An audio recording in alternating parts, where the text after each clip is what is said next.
Excuse me. I believe 321. I believe we're live. Yes, good morning. Hello. Sorry about the delay.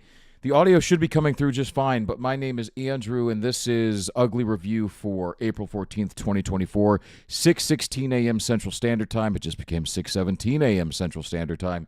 Excuse me for being late. I got a new mic stand, you can probably see.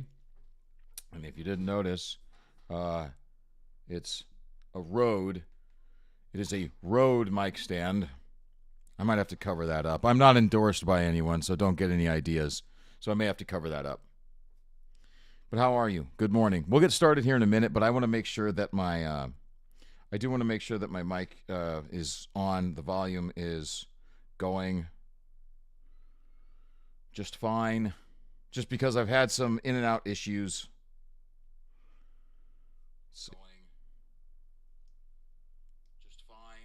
Okay, it sounds like it. Okay. Sounds like it's good. How are you? Good morning. How's your weekend going? I hope your weekend is going just swell. Let me turn that off. I don't know why my telegram popped up, but let me turn that off. I don't want that happening the whole time. Goodbye. All right, let's not dilly-dally. Let me jump right into it. Let me get my syllabus out. We'll jump right in. So I saw Civil War yesterday, the movie Civil War, and that was not what I expected whatsoever. That is not what I thought that movie was going to be at all. And I am going to make a video about it, and we'll talk about it a little later in the show, but Civil War was not what I was expecting whatsoever. It was actually a lot better than I thought it was going to be. That doesn't mean it's a good movie. There are good parts of it. There are good aspects to it, especially, I would say, technically. It doesn't mean it's a good movie, but it's a lot better than I thought it was going to be. So, our main topic, this, good God, why is all of my sound going off? I usually have everything on mute because I'm becoming an old codger. So, our first topic today is, we're going to jump off right into the entertainment and pop culture, is Disney. And CinemaCon happened this past week from I believe it was the 9th to the 11th, or 8th through the 11th. And Disney came out and had quite a few announcements. But here's one of their announcements. Here's the Walt Disney Studios. Here's the timeline for their upcoming movies for this year. The Walt Disney Studios theatrical release schedule. So Kingdom of Planet of the Apes, May 10th, which I may see that. I didn't see Godzilla X Kong yet, and I actually kind of want to see that because I heard it's so just unbelievably insane, and it looks like someone was on a lot of cocaine when they wrote it, and I am all for that. So Kingdom of Planet of the Apes, Young Woman and the Sea, no idea. Inside Out 2, June 14th, so we're going to talk about that one. Kinds of Kindness, June 21st. Deadpool, Wolverine, we'll talk about that a little bit as well, July 26th. Alien Romulus, so remember, this is Disney, this isn't MCU, because they have Fox. And Alien Romulus is August 16th, which I don't know. A Real Pain, I have no idea what that is. Moana 2, okay. And then Mufasa, which I believe is another live-action remake of The Lion King. Remake, rehash, sequel, prequel, whatever. Does it matter anymore? Does it? Does it really? So, Disney came out at CinemaCon, and they had quite a few announcements. So here's Deadpool, Wolverine, and here's the Magic Kingdom, and yeah, okay. Here's another view of it. Disney, I kind of like this view. So here's what's coming from Disney: Mufasa, Walt Disney Animation, here's Moana, Pixar, Inside Out 2, Marvel Studios, Deadpool, Wolverine, Lucasfilm, oh, that's right. Grogu and the Mandalorian, they're turning that into a goddamn movie. Searchlight, is this, what's-her-face? What movie is this? That was one of those movies I didn't recognize. And the 20th Century Fox, yeah, Kingdom of the Planet of the Apes. What's this one with what's her face? I can't remember that woman's name. That must be a real pain. What is that? A real pain.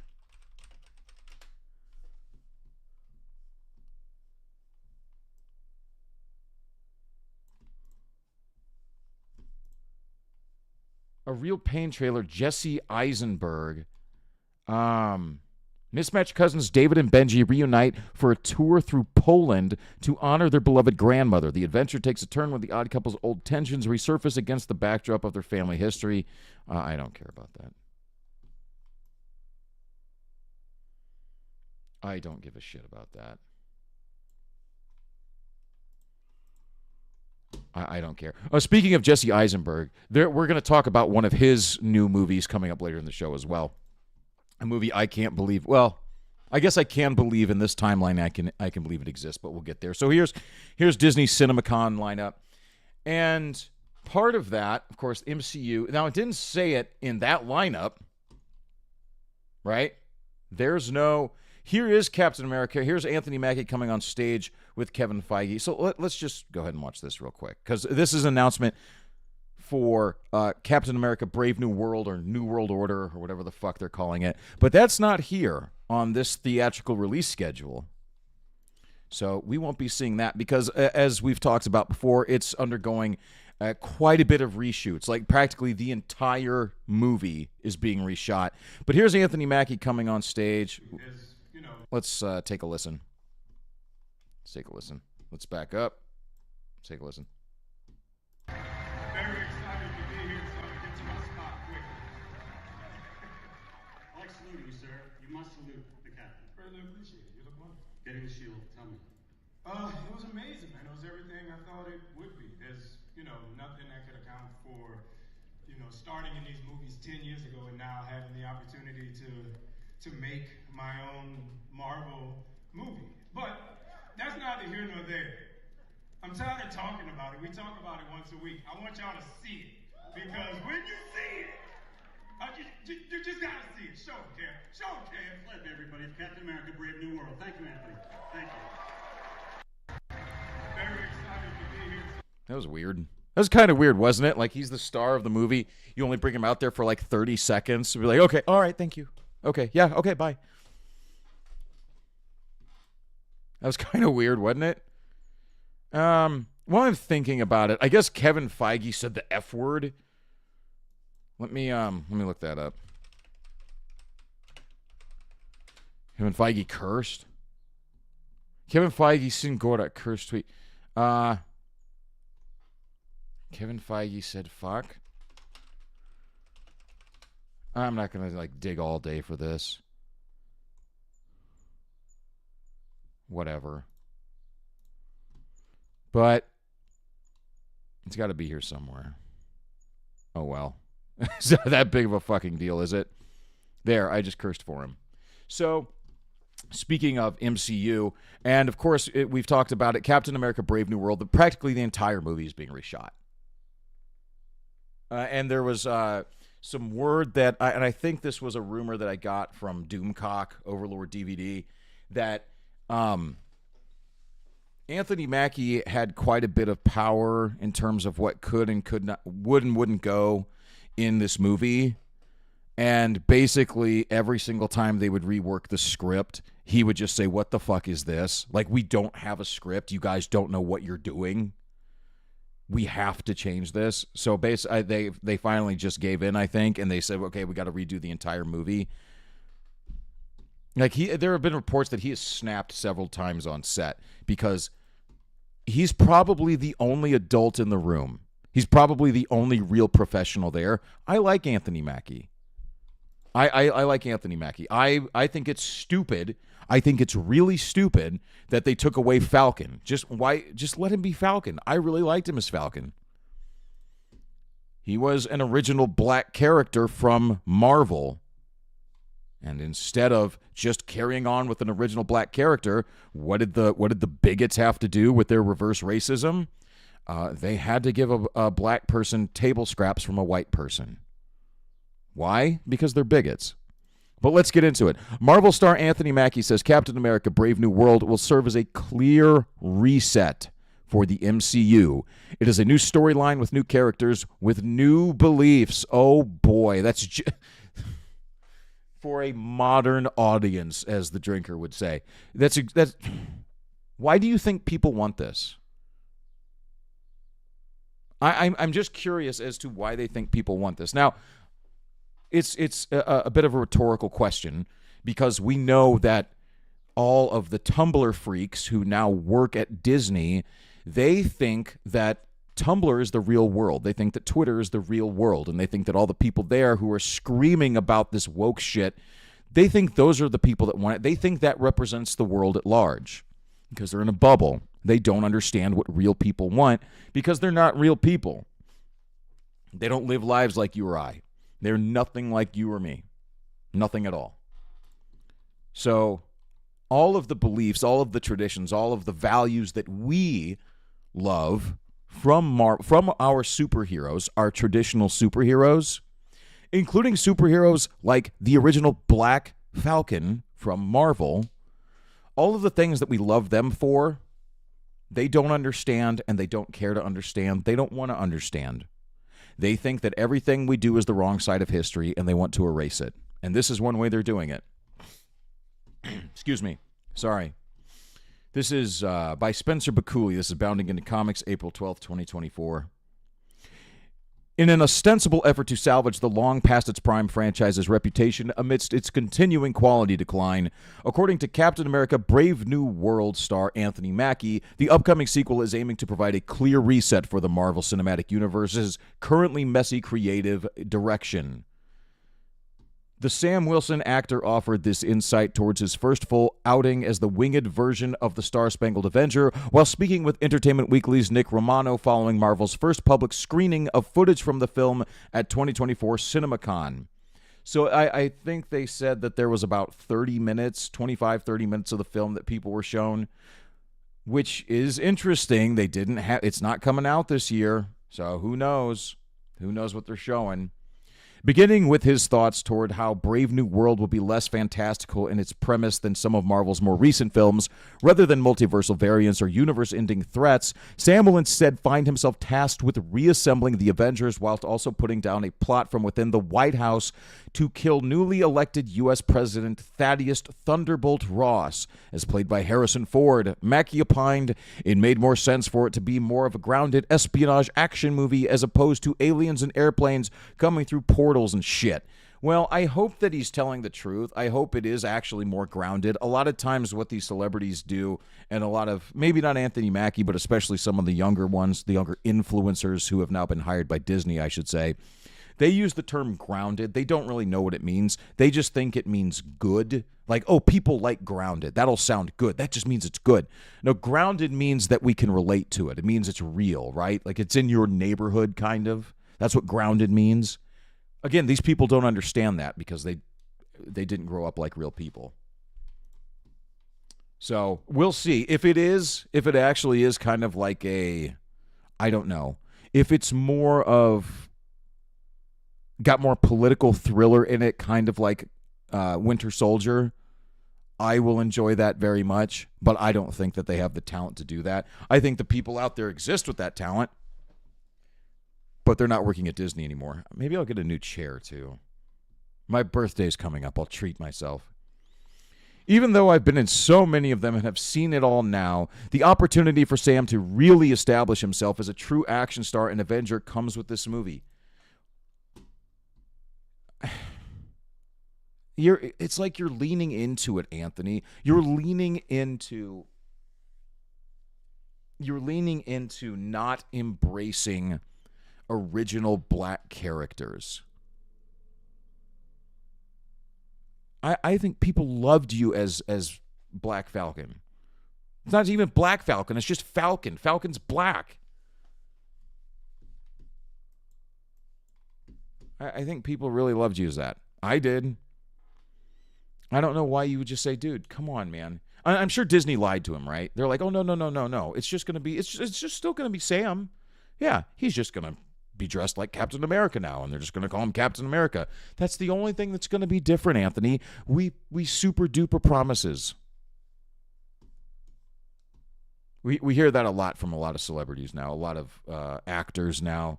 That Disney basically just lies to their face, changes everything once you're actually on, once the ink is dry.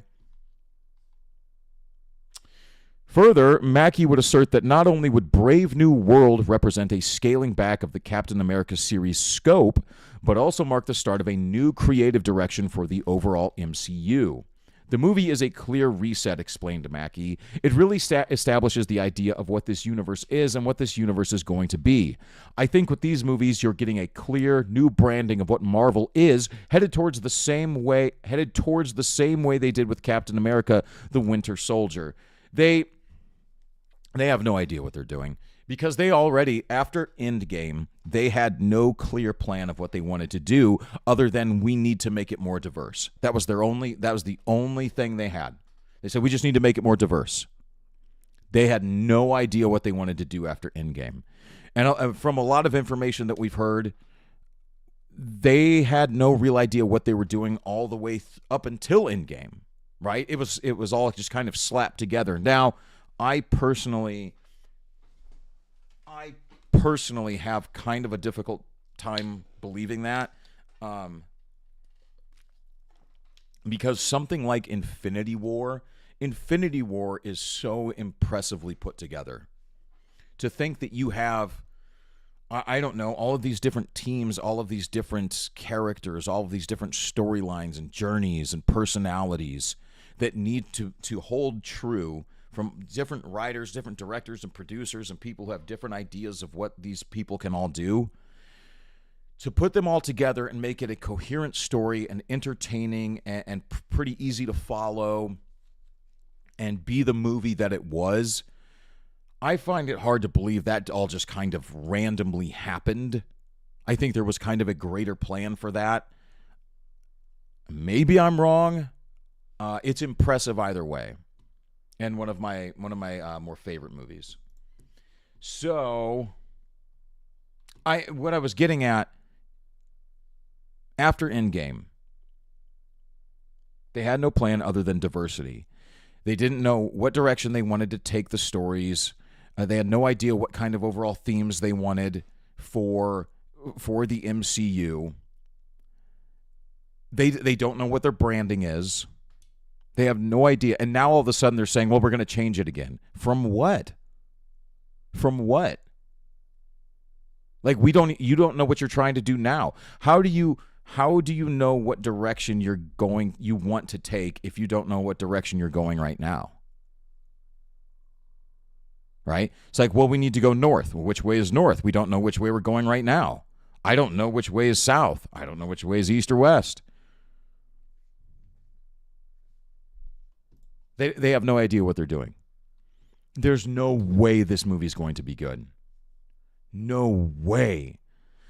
To this end, Mackie finally noted that the film's title, Brave New World, was itself a reference to this concept of refreshing the franchise. Refreshing the franchise. A new term.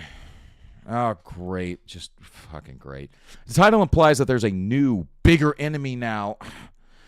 There's a new frontier that we have to conquer, he ultimately told Romano. From Captain America, the first Avenger, to Endgame, the enemy was always good versus bad. Oh, no. Now that we've conquered that, where do we go from here? When the bad guys reappear, in what form are they reappearing? It is a new storyline with new characters, with new beliefs, and it creates a new idea of this new world that we're going into. Interestingly, on the specific mention of the film introducing a set of new beliefs into the MCU, this is not the first time Mackie has indicated that his version of Captain America would deviate from that portrayed by his predecessor, Chris Evans. During a February 23 interview with Yahoo Entertainment's Kevin Polloway, when asked how his approach to the mantle departs most dramatically from Chris, Mackie affirmed, "My Cap, he's not a superhero. He doesn't have a super serum," the actor detailed, "so his superpower is his humanity. So I think with him, he has to come to the stage with a very different understanding of what it is to be a good guy or be a bad guy, and what are the decisions that make you toe the line in the way that you did." I just see him as more of a humane cap as opposed to a cap of judgment where this is right or this is wrong. He added, there are decisions that make you choose right or wrong. Okay. Here it is. Here it is. We found it. Here's the Marxist language. This is blah, blah, blah. This is the language they're using in the Acolyte trailer, right? This isn't about good or bad. It's about power and who gets to use it. They want to take the concept of good and evil and completely flip it on its head. Listen to the language. So he's not a superhero, right? Don't think of Captain America as a superhero, first of all, right? They want you to forget about the old Captain America. And this new Captain America, don't think of him as a superhero at all. Not at all. So let's go back to this. I think with him, he has to come to the stage with a very different understanding of what it is to be a good guy or be a bad guy. What kind of different understanding? What kind of different belief system would one need to make you view good and evil differently? What kind of belief system would do that? What kind of belief system might make you say that capitalism is bad? Right? That all of these capitalistic scum, misogynistic pigs, these are the bad guys. Think about it all the way from Suicide Squad to the Acolyte to here. All of this language that they're changing, everything that they're doing to completely flip the concept of good and evil on its head. Right? Lord of the Rings of Power. Rings of Power. That person who said, I believe it was Rings of Power. No, it was Star Wars. No, they said it in Rings of Power too. They've had multiple occasions where they have said this isn't about good or bad, or this isn't about good versus evil. This isn't about right or wrong. Right? They want to completely blur the lines between good and evil, between right and wrong, completely flip it on its head. Because they want to be viewed as the good guys without changing what they do. They want to keep living their lives without consequence. They want to keep up with their bullshit actions, with their terrible ideologies, forcing it down your throat by any means necessary, and not be viewed as evil. They want to be viewed as the good guy, but they don't want to change their actions. They don't want to change their belief system. They don't want to change their morals and values. They think they are the good guys, and rather than actually looking themselves in the mirror and saying, I have to improve myself, they would rather beat you over the head with a stick and tell you the beatings will continue until morale improves.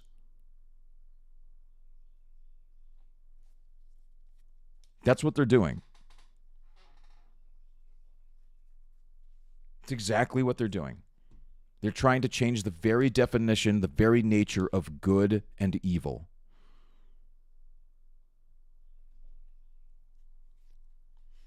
They do not, and Captain America, him saying that Captain America isn't a superhero, this moving on from what Captain America traditionally is, the real Captain America.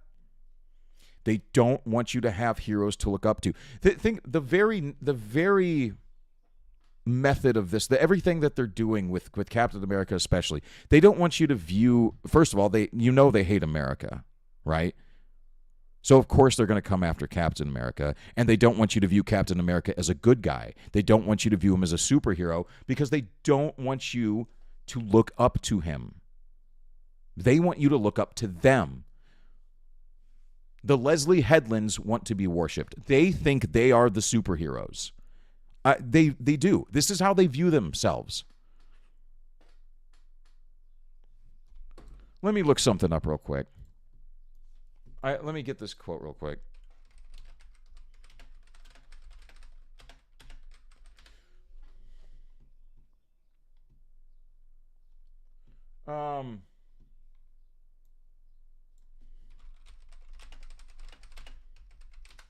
They view themselves as gods. But there was this, I can't find it. Karl Marx, I believe it was Karl Marx, or maybe it was Lenin, wrote this poem about how they had a dream of themselves walking through the ashes of a destroyed society, and that they could rebuild it in their image, and they felt like a god. They wrote a poem about this, and I can't remember the exact verbatim quote. But that's how Leslie Headlands and all of these people view themselves, right? They view themselves as these great revolutionaries who are going to tear down the old society. And then they can walk through the ashes, victorious, with all of the survivors looking to them for hope and truth and a new world order. And they want to rebuild in their image, right? That's what they want. That is what they want. Even though they don't have any plan. It's like, so you want to get rid of the old entertainment. Yeah, so what are you going to put in its place? Good entertainment. Right entertainment. Correct entertainment on the right side of history. They don't know what they're doing, though. At current, Captain America Brave New World, starring Mackie as Sam Wilson, Ford as President-elect Ross, as well as his purported Red Hulk form, and according to the actor himself, Mark Ruffalo as Bruce Banner, is on track to free fall into theaters on... This is coming out on Valentine's Day in 2025? Oh my God. Is Valentine's Day just going to be the new day for like the worst movie of the year? Because we had Madam Web this year. And Madam Web was so bad that it was good. Go check out my review on that. That was quite a spectacle. Meanwhile, the ragtag team of Earth's mightiest heroes that Sam will eventually assemble are likely to make their proper debut as a full-fledged team in the upcoming Avengers 5, formerly the Kang Dynasty. Well, we all know they got rid of that real damn quick because Jonathan Majors got sent to a year of therapy. He got sentenced to a year of therapy. That's what Jonathan Majors got. You or I'd be in jail. But, you know. So there's that. And, you know, speaking of the MCU, what's next on my syllabus? So Deadpool and Wolverine, you know, that's a big one coming out, and that's smack dab in the middle. That's July 26th. And from what I've heard of that, I guess Ryan Reynolds is getting quite a bit of authority on that. Like he's getting almost up to the just complete final say. They're just saying, Ryan, just do your thing. And from what I've heard, I think I heard this on Midnight's Edge, they're just going to go rated R. They're going to let him do what he wants to do and just say, go for it. This is a rated R movie. It's all yours. I kind of don't believe that. There's a part of me that does and a part of me that doesn't. What do they have to lose at this point, right? Disney, they have nothing to lose at all. I think that movie's going to make money. It'll probably make like $600 or $700 million. Well, I mean, like total. Like probably not profit. It'll take in about probably 600 or 700. If this movie, Deadpool Wolverine, flops, they are completely done. If Deadpool Wolverine does not like if this, it'll make more than the Marvels. But if this only does like say $350 million worldwide, I kiss it all goodbye. That's that. That is it. Deadpool Wolverine. So I hope it's good. I don't want Look, I do and I don't want Disney to fail. I want it to fail so it can be rebuilt in a glorious image. Gee, what does that sound like? Oh my God, he's a Marxist. No, it just needs to, in terms of Disney, I'm an accelerationist. Just let them do what they want to do because it'll collapse. Just let it go. Let Bob Iger do all of his crazy woke shit. Let Kathleen Kennedy do all of her crazy. Just let him do it. Go for it. Put Leslie Headland in charge of the whole shebang. Just give her the keys to the kingdom. Do it. See what happens. Oh boy, that would be great. If Leslie Headland was CEO of Disney, that'd be so great. It'd be such a fucking mess. We'd have so much to point and laugh at. Oh, I want this to happen. I want Leslie Headland to be. I'm very impressed with my new mic arm. I love it very much. Makes it very much more comfortable. All right, sorry. Getting distracted easily. Sunday morning's a lot more chill. I'm just chatting about this shit. And dropping my pen. Stop on in. Let's have a chat.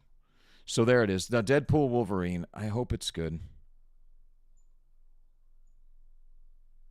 They're hitting it hard with the advertising already, man. Let's see. Deadpool Wolverine, July 26th. The Fantastic Four, July 25th of 2025. With the female Silver Surfer, you will remember. Because that's what everybody wants. Captain America Brave New World. Valentine's Day 2025. I don't know why that makes me laugh so much. Thunderbolts, Cinco de Mayo 2025. Oh. All right, so there's 3 big MCU movies scheduled for 2025. Fantastic Four, Captain America, Brave New World, and Thunderbolts. Wait, who's this talking about? Here's someone talking about MCU, or Deadpool Wolverine. Let's see who it is. Like now that Kevin Feige is allowed to say fuck, he kind of needed to say it more than once. I feel like now we're all bonded in this room. I feel like we shared a historic occasion. That we all got to hear Kevin Feige, I think, say it 3 times. And somewhere Ryan Reynolds is gleeful, I assure you. But it feels like now that Kevin Feige is allowed to... Another thing that is fucking awesome is the director that we get to work with. He is your honoree for Director of the Year tonight. Ladies and gentlemen, Mr. Sean Levy. Okay. Okay, so there it is. I was looking for it, found it. Kevin Feige said fuck. Oh my. So one of the popular things to do right now, the fad, the thing that all the kids love these days, are popcorn buckets. And not to be outdone, Deadpool and Wolverine have these fine-looking popcorn buckets. And I guess, I don't know if these are the real ones. Not to be outdone by the Dune-a-hole popcorn buckets, Deadpool broke out all the stops to win most weirdly sexual cinema tie-in. And yeah, I think they just went all out and they said, fuck it.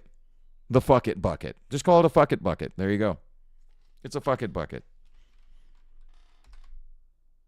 So when all of you creeps are using this as a fleshlight, you can just know that Ryan Reynolds and Hugh Jackman are staring at your small dick. Rated R for language terror and some disturbing images. Well, that's disturbing as it gets. What is all this? Oh, no. Oh, boy. No, I don't have any of these popcorn buckets. That can't be it. Is that it? The AI generated, yeah. Okay. Looks like these are actually going to be the ones right here. Oh, there you go. Oh, well, there you go. Boy, we're going to start getting some weird shit. Like we haven't been getting weird shit already. There you go. Popcorn buckets. There you go. All right. Okay. What else are we talking about? We're still talking about Disney? What's next on the syllabus? So, one of the things, we just talked about MCU having a reset. So, one of the things that was also announced at Disney CinemaCon was Inside Out 2. Now, Inside Out was a Pixar movie that was very successful. I can't remember. I think it made $1 billion. But this is that Park Place. This is April 12th, 2024. And Inside Out 2 marketed with "Puberty is messy" slogan. Can Disney avoid another Turning Red failure? So here we go. Here we go. They just can't help themselves. They got to talk about gender, and they've got to talk about sex, and they've got to talk about puberty, and they've got to talk about periods. They just can't help themselves. The last time the Walt Disney Company attempted a puberty-themed Becoming a Woman film aimed at kids, it didn't go so well. Now, only a few years later, they're back at it again. In 2022, Disney released a coming-of-age movie called Turning Red. The film features a young Asian girl in middle school who acts rebelliously towards her overbearing mother, ultimately seeing the teen win by twerking in the grand finale battle. And yes, the enemy is her kaiju-style mother as they both turn into giant red pandas in a not-so-subtle reference to menstruation. Great. Unfortunately for Disney, Turning Red was an utter box office bomb. The film made a grand total of $10 million at the box office 3 months after Spider-Man No Way Home picked up record-breaking totals. Yeah, that movie made $1 billion. Yet, Turning Red was largely moved to streaming by Disney's then CEO Bob Chapek due to fears of the pandemic, but more likely due to worries audiences would provide a marketplace black eye to Disney were it released as normal to box offices. I think you've got your black eye, Disney. As a consequence, you might have two, and a broken nose, and a bloody lip, and a concussion. As a consequence, Turning Red is one of Disney's most costly failures of all time, losing an estimated $340 million in all. My God. You know, any average business, any normal business, they've been operating now at a loss for, I don't know, a few years now, losing billions of dollars. That BlackRock ESG money must be great. Disney would later re-release Turning Red into theaters for 2024, hoping to recoup some of those losses. The film failed again, this time perhaps even more miserably, only pulling in slightly more than $1 million domestic dollars despite contractual obligations that had theaters showing it 3 straight weeks on more than 1,000 screens nationwide. So it does come with some surprise that Disney would so quickly return to the theme that didn't work. Inside Out 2 is on the way, and while many CinemaCon first viewers enjoyed a half-hour sneak peek, it doesn't wash away the precarious nature of Disney's theming. That's not to say that films or entertainment covering female puberty as a topic are verboten or should be dissuaded. When done well, these types of media content can be a great resource for young women growing up to understand their bodies, their emotions, and their potential in the world. However, it's hard to ignore that a movie circling around feminine issues of leaving childhood tend to also have relatively smaller audience potential. Yes? After all, whether you think it's right or wrong, many men and boys just aren't excited about sitting down to learn about the red panda for 90 minutes. No, and I have no reason to. Men have no reason to. We know about just as much as we need to know. You ladies tell your men what they need to know. That's it. That's it. I don't need to know about all the feelings and emotions and the this or that or the scientific thing behind it. I know just enough. You're not going to get men to buy tickets by the millions to go see this. It's not. And men buy more movie tickets, attend more movies than women. It's just a fact. It's just a reality. It doesn't make them sexist, misogynist, or bigoted or anything like that. They just don't want to watch a movie like this. I don't want to watch a movie like this. Now, when we went to the theater yesterday to see Civil War, they had the advertisement out for Inside Out 2, and we'll talk about Civil War here in a little bit. But Jamie wants to see it. The wife wants to see it, so I'll take her to see it. Whatever. We'll just buy a ticket to something else and sneak in. I've played a lot of joyful characters over the years, but none of them mean as much to me as Joy, Amy Poehler, at CinemaCon in 2024. While we're hearing from our sources that Inside Out 2 may be just as quality a product as the first one, that doesn't negate worries that the quality could be great, but the potential could simultaneously shrink. Then again, perhaps Inside Out 2 can avoid some of the more divisive takes on parent-child relationships that Turning Red took on. One thing seems for sure, however, Inside Out 2 is not shying away from the puberty aspect one bit. All is well until one night when puberty hits. It's literally a blinking red light on their emotion console, and a demolition crew shows up for an extreme makeover, even putting up a construction warning sign many parents know all too well. Puberty is messy. You know, one concern I have is Disney thinks that they think it's their job in a lot of aspects to raise the child instead of the parent. If you look at the so-called the parental rights bill in Florida, what they dubbed the "Don't Say Gay" bill, it don't you find it concerning that Disney would say, no, we know what's best, and the state should know what's best, and legislature should know what's best for kids over parents? Because that's what they were pushing for. So the concern is, and always will be, that corporations and government out there think that they know what's better for your child. And when they're pushing insane, crazy ideology, it's concerning. So parents are right to be concerned about these things, right?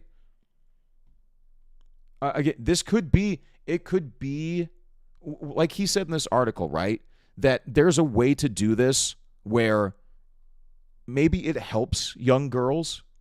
There's a way to do this where maybe it helps them feel more comfortable about their bodies, and there's nothing wrong with that. Nothing whatsoever.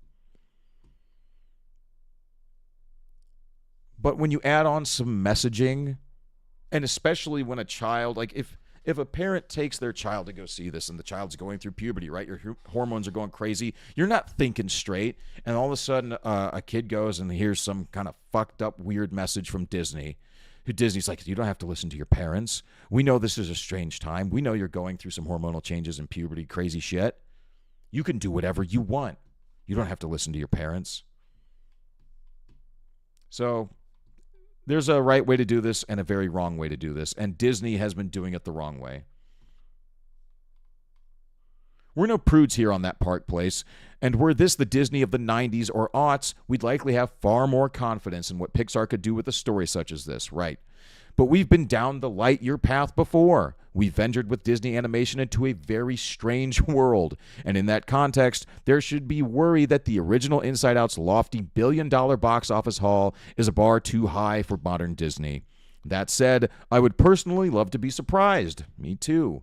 It would bring me great joy if this film threads the needle and produces a timeless tale audiences love. I'll celebrate along with Disney and Pixar if they achieve such a thing. And I'll be overly happy for theater owners who desperately need wins this year in any place they can achieve them.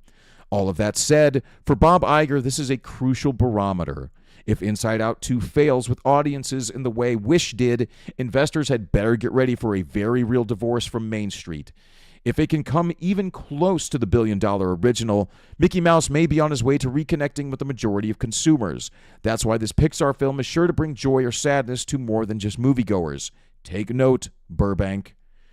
I agree with pretty much everything that this article said. I hope it's good. I hope that it's actually a movie where maybe parents and kids can connect or reconnect. Why is my Telegram open? Close this, you son of a bitch. Sorry about that. I hope that parents can take their kids to this and both parents and children can enjoy this. I really do. I hope it's a good movie. When Pixar made good movies, when they used to make great movies, they were just so great. The Toy Story movies were great. WALL-E is a fucking incredible movie. I love WALL-E.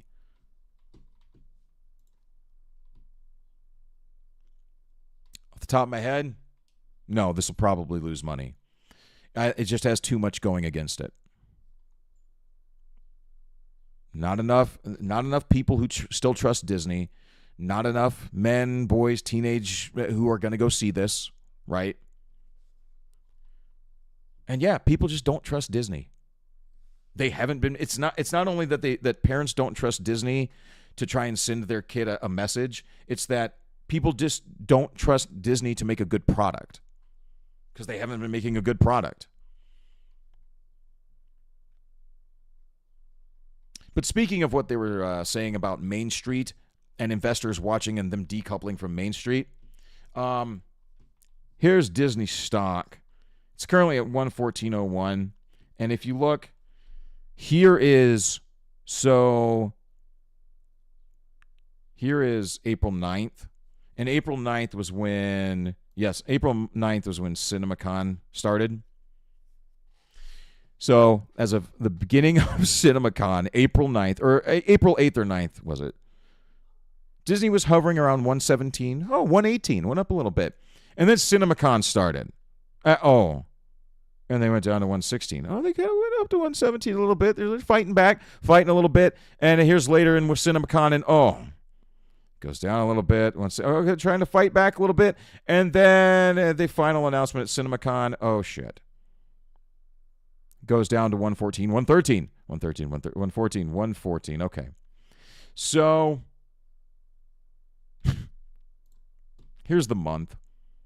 Disney, this is before. Here's April 2nd. This is before the shareholder vote. April 2nd. Disney trading at 122. This is right before the shareholder vote. Ever since then, down to 114. Disney's lost roughly 6. Excuse me, 6. Is that 6%? 122 down to 114. Roughly 6%. Crap. Shit. Fuck it. Hold on a second. 168. 8 divided by 122. 6%. Yeah, about 6.5%. So they've lost about 6% in stock ever since the shareholders vote for Bob Iger. Good job, Bob. Good job, shareholders. Do you hate money? Like, what the fuck? Why would you do this? All right. We have, let me do something real quick. We've got a lot more to talk about, and we're going to, but I'm going to run to the restroom real quick. I'm trying to do something real quick. Why won't this fucking work? Sorry, I'm trying to put a,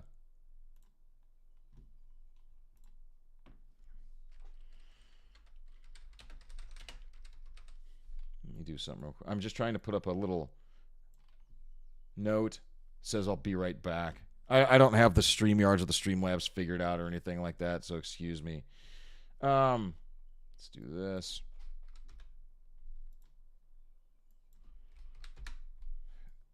Okay, now you guys are pissing me off. Not you guys. Screw it. I'll be right back. Okay? I'm going to go to the restroom. Be right back.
Okay. All right. We're back. I'm going to have to figure out like a pause screen or something. Is that what they're called? A pause screen? A commercial break? All right. So Disney's not doing great. Not so hot. I bet a lot of those shareholders are probably thinking, oh, fuck. Maybe I didn't do the right thing. Not George Lucas, though. George Lucas doesn't give a shit. But speaking of Disney, this is Film Threat. And if you don't know Film Threat, check them out. Film Threat is wonderful.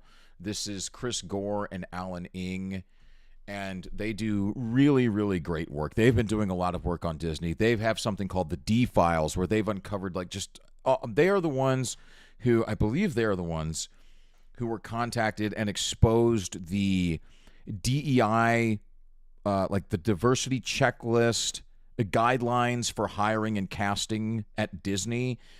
I'm pretty sure it was them, and they have something called the D Files, where they analyze this stuff that Alan Ng has been doing, and it's really great. It's really impressive, and they've done all sorts of great work. And they do a lot of film reviews, and Chris Gore does a lot of independent film reviews and everything. So if you don't know who these guys are, go check them out, Film Threat. But this is a video on their YouTube page that we're going to watch, and I'll tag them and everything. And I appreciate, I mean, I don't know. I don't know how to do the accreditation for this stuff really, but we're just going to jump into it. But they are going to talk about an unearthed video from Walt Disney, and they're going to get into kind of what it means, and then we're going to jump into something after that. So I just want to play a little bit of their video, so let's get into it. I need your opinion on this. Here's a video. I'm going to play it for you. Okay. Walt Disney's creative philosophy. We've talked a lot about Disney, how the whole company has changed quite a bit. And here's a video that was unearthed about Disney talking about his creative philosophy. I'd like you to comment after you watch this video. It's about 50 seconds. Here we go. Were your films principally designed for children? Well, no, you have to appeal to the adult, or, well, the adults have the money, the children don't have any money. But so that there was nothing childish in your intent? No, we sort of design the films to appeal to ourselves. Yes. And we're our own censors. Within the studio group, if we do something that isn't right, we hear from the various members of the staff, it just isn't right. You can't do that. And I never test a film beyond the studio. Of course, I have enough employees there that are not actively engaged in the creative phases that they would be what I'd call a non-critical audience. They'd be closer to the public. So I test my films with my own people. But I enjoy making all kinds of films. Alan? Wow, an old white guy. The rantings of an old white guy. I mean, just listen to him. Yeah, Bigot. he doesn't know what he's talking about. Letting people watch it and talk about it to appeal to adults. I'm going to get into what he's going to say here. Not dumb down to children. Yeah, old white guys. I tell you, they don't know anything. Would you have a serious comment? No, not be serious. This is like what we've been talking about. It's like the opening comment there of how we don't dumb down movies. It's for adults because they have the money. You know, that's what I said about Kong versus Godzilla X Kong. You know, it's like you don't. Yeah, it's for kids, but you don't need to dumb down these things for kids. You can actually tell good stories, and I think you're talking Walt Disney, who created the first animated feature. You know, it was for children, but he was speaking to adults in it. You know, and it just seems like today that's the whole thing. It's, you know, why should we listen to these old white guys who've been in the trenches, you know, who was doing this stuff 100 years ago, and we fail to realize that there's great wisdom behind that. How do you think that compares to the company now? Yeah, I mean, who are they appealing to? I mean, it's just they've got the message they want to tell. Just a little bit more. And nothing. I'm sorry. I know. I know. I'm not trying to do untransformative or anything. I really apologize. I'm not trying to do that. I just want to. I wanted to really get into that. I'm going to go a little bit longer just to see if he adds on to it. But I really wanted to get into the dumbing down. Right. I wanted that comment. Because that's what we're going to get into. But let me just play just a little bit more, and I won't continue. I won't play this whole thing. I'd like you guys to go check out the whole video for yourselves. We the fans are an afterthought. You know, the idea that you know, that they think they can make money by just shoving aside the fans and telling a modern tale, you know, for a new story for modern times. It'll be the downfall of this company when they realize that you know, at some point, the money's going to run out. And unfortunately, Disney's too big right now to feel any financial pinch. And the more they shove us fans who are more than willing to shell out our money, the more they push us aside, uh, the further the spiral will begin. I One thing I wanted to mention in the D We files might was that see, um, we might stop here. Jennifer Lee came in and she got rid of. She wanted to make Wish an honor to honor the legacy of Walt Disney.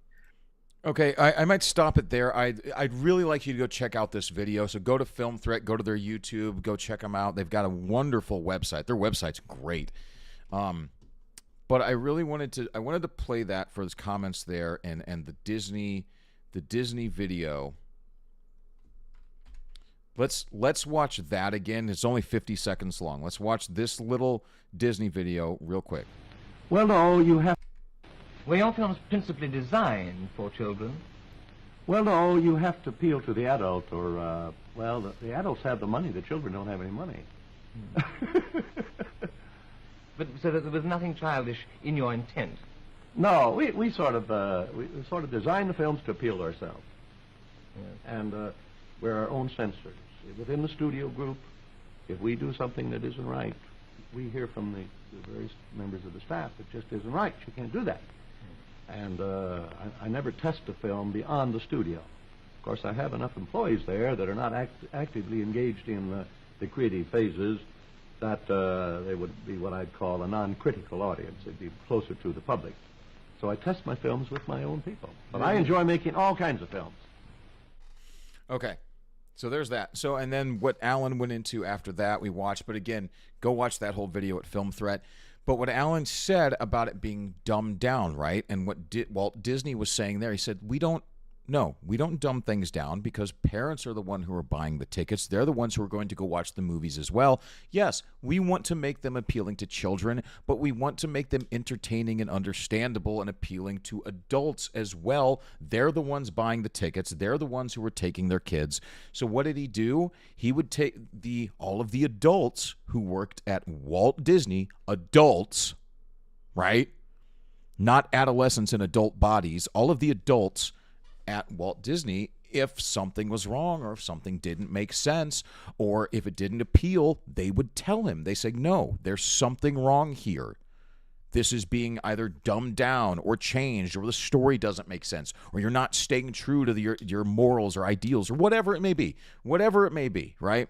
The themes are wrong or whatever, right? It wasn't being dumbed down. He didn't think the audience was stupid. And I don't think you've got to be a rocket scientist to understand that everything is being dumbed down. Everything in our society. Look at the MCU humor, right? Look how MCU developed all the way from Iron Man until now. And I haven't seen all the MCU stuff that's come out in phase 4 and 5. But everyone talks about the famous MCU humor, right? You've always got to have a quick, witty quip all the time.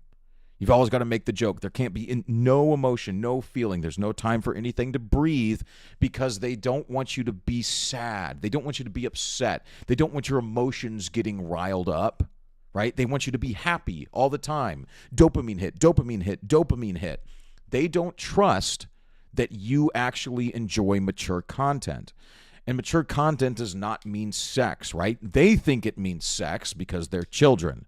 Mature content, though, means mature writing, smart writing, serious themes, maybe political themes, but not the way they think of it, because they think like children, because they have the minds of children.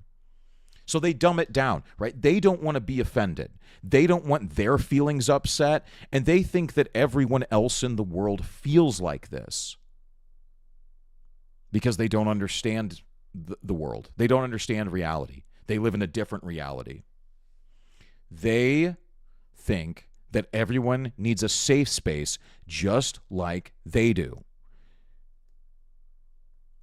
And you've heard the saying that your characters are only as smart as your writers, right? Your story is only as smart as your writers. your experience, your ability, your creativity, your relatability, your perception of reality, your smarts, your IQ, your intelligence will shine through in your writing. Your personality, these things will shine through naturally in your writing. So they think, all of the people, all the wokies working at Disney now, they think that everyone needs a safe space just like them. So they are not willing to upset anyone's feelings. They don't want to hurt your feelings. They don't want you to cry. They don't want you to feel sad or depressed or anxious or anything whatsoever. So they dumb it down. And this is happening everywhere. This is happening all over the place. It's happening especially in our entertainment. And this gave me a very good opportunity to talk about an article that I've kind of had saved. So we'll get into it. This is David Chase, the creator of probably my favorite show of all time, The Sopranos. I think Tony Soprano is the best written character of all time. Rest in peace, James Gandolfini. I think that's probably the best character of all time. Tony Soprano and Homer Simpson. And Walter White's up there too.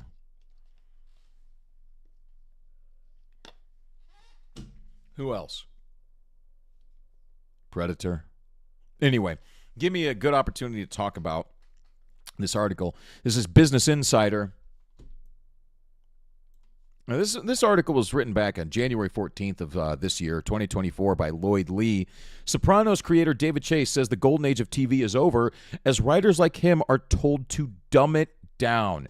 Think about the asshole that would hire David Chase, who created The Sopranos, and then that asshat would tell David Chase to dumb it down. I hope David Chase told him to shove it up his ass. The Sopranos creator David Chase offered a somber reflection to The Times on his show's 25th anniversary. So yeah, it was the 25th anniversary of Sopranos this year. And my wife and I, Jamie and I, watched it not too long ago. So it's just great. They just don't make shows like that anymore. They just don't. 25 years ago, the first episode of The Sopranos premiered on HBO, marking the beginning of a 6-season run repeatedly dubbed one of the greatest television series ever.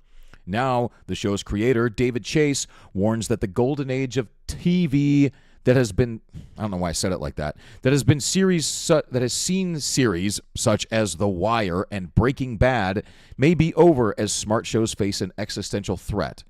In an interview with The Times, Chase provided a somber reflection on the 25th anniversary of his show, describing the era as a 25-year blip and lamenting that he feels increasingly bad for talented people today. The Sopranos creator expressed concerns about how streaming platforms are reverting to the old days when cable television ran ads that interfered with an episode. One of HBO's unique offerings as a subscription service at the time was allowing hour-long episodes of The Sopranos to run ad-free, giving a television show a cinematic quality.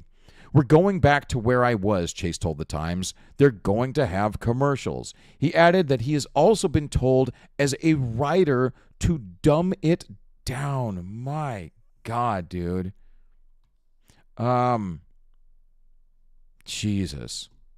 So there's also, I watched, I think it was a small documentary. It was something on The Sopranos. It was a YouTube video. I can't remember what the title was.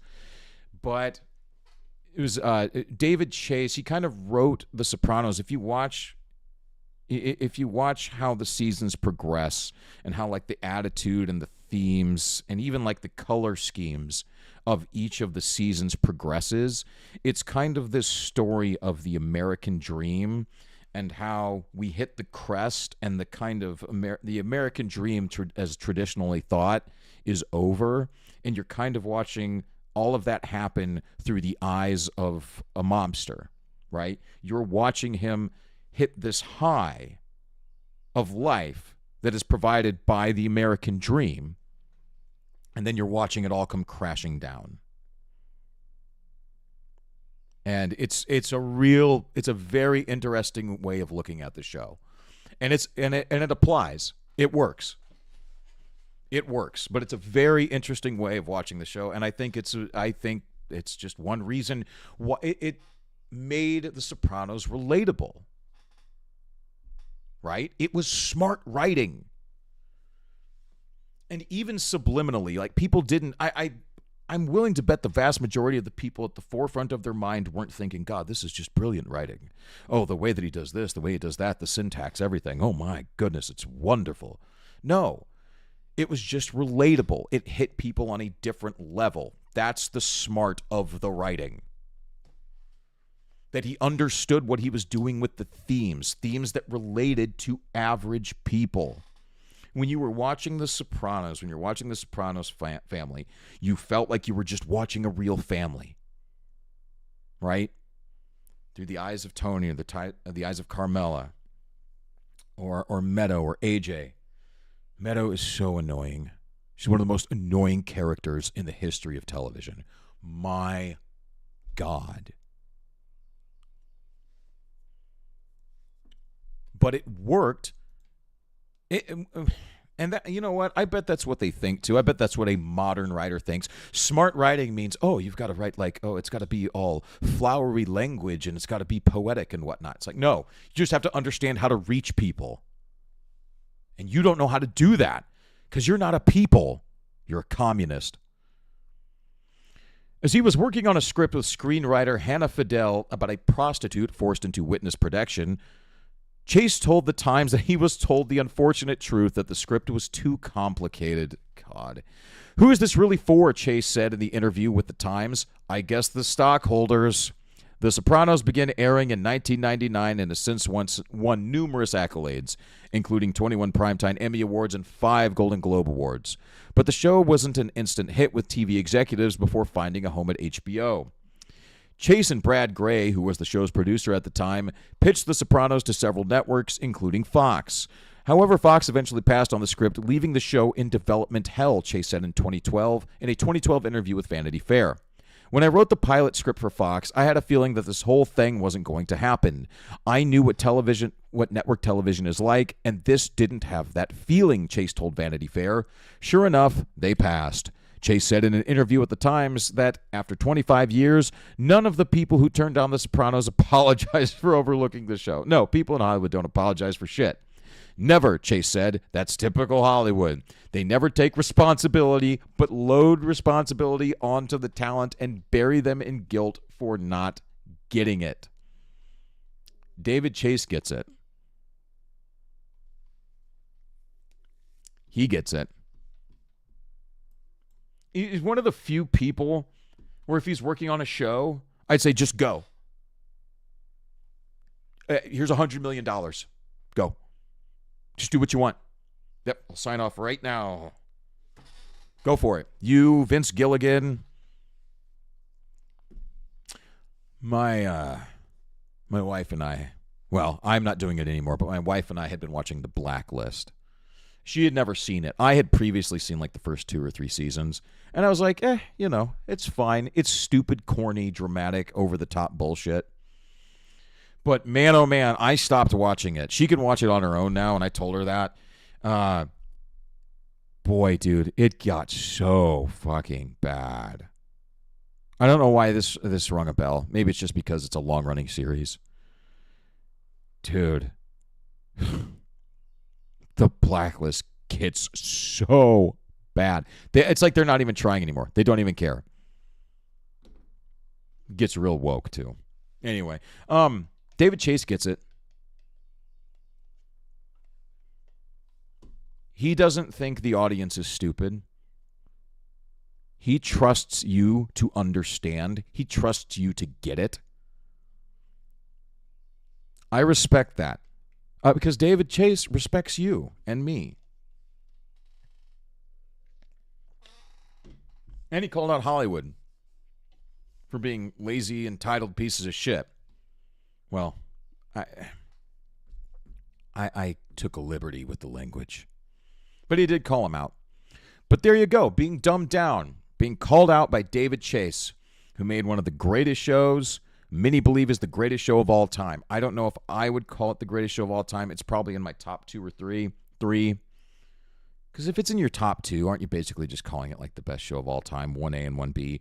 It's in my top 3 or 5. I think Tony Soprano is the best character ever written. They don't make shows like that anymore. But being dumbed down, even in the music industry. This is the Telegraph, the UK news website of the year. This was written March 28th, 2024 by Joe Pinkstone. Joe Pinkstone. All right, whatever. Modern songs have been dumbed down and made more repetitive than they were in the 80s, a study has found. The dominance of streaming platforms and the short attention span of the modern public mean musicians and producers are trying to make ever catchier music that stop listeners from skipping to the next song. In the previous decades, the need to purchase a physical vinyl, tape, or CD meant that was less of an issue, and artists could spend more time crafting intellectually stimulating music. Previously, artists relied on radio plays for exposure and therefore had to rely on gaining fans through creating memorable tunes that prompted people to go out and buy their records. Analysis of 12,000 English-speaking songs released between 1980 and 2020 reveals a trend across genres towards simplification of lyrics and an overuse of choruses. The vocabulary range has also shrunk and the structure of songs made more predictable, data show. Because we're all becoming retarded. And for some reason, people think auto-tune sounds good. People look forward to auto-tune now, right? Like, that's what they think makes good singing. And I don't fucking get it. Oh, my God. It's so bad. Music has gotten so bad. I have not listened to a radio station, like a radio station in the truck. I haven't listened to a radio station in... Other than like a talk radio news station, I haven't listened to any kind of pop music or new music for several years now. It's the same crap. It's the same slop over and over and over again.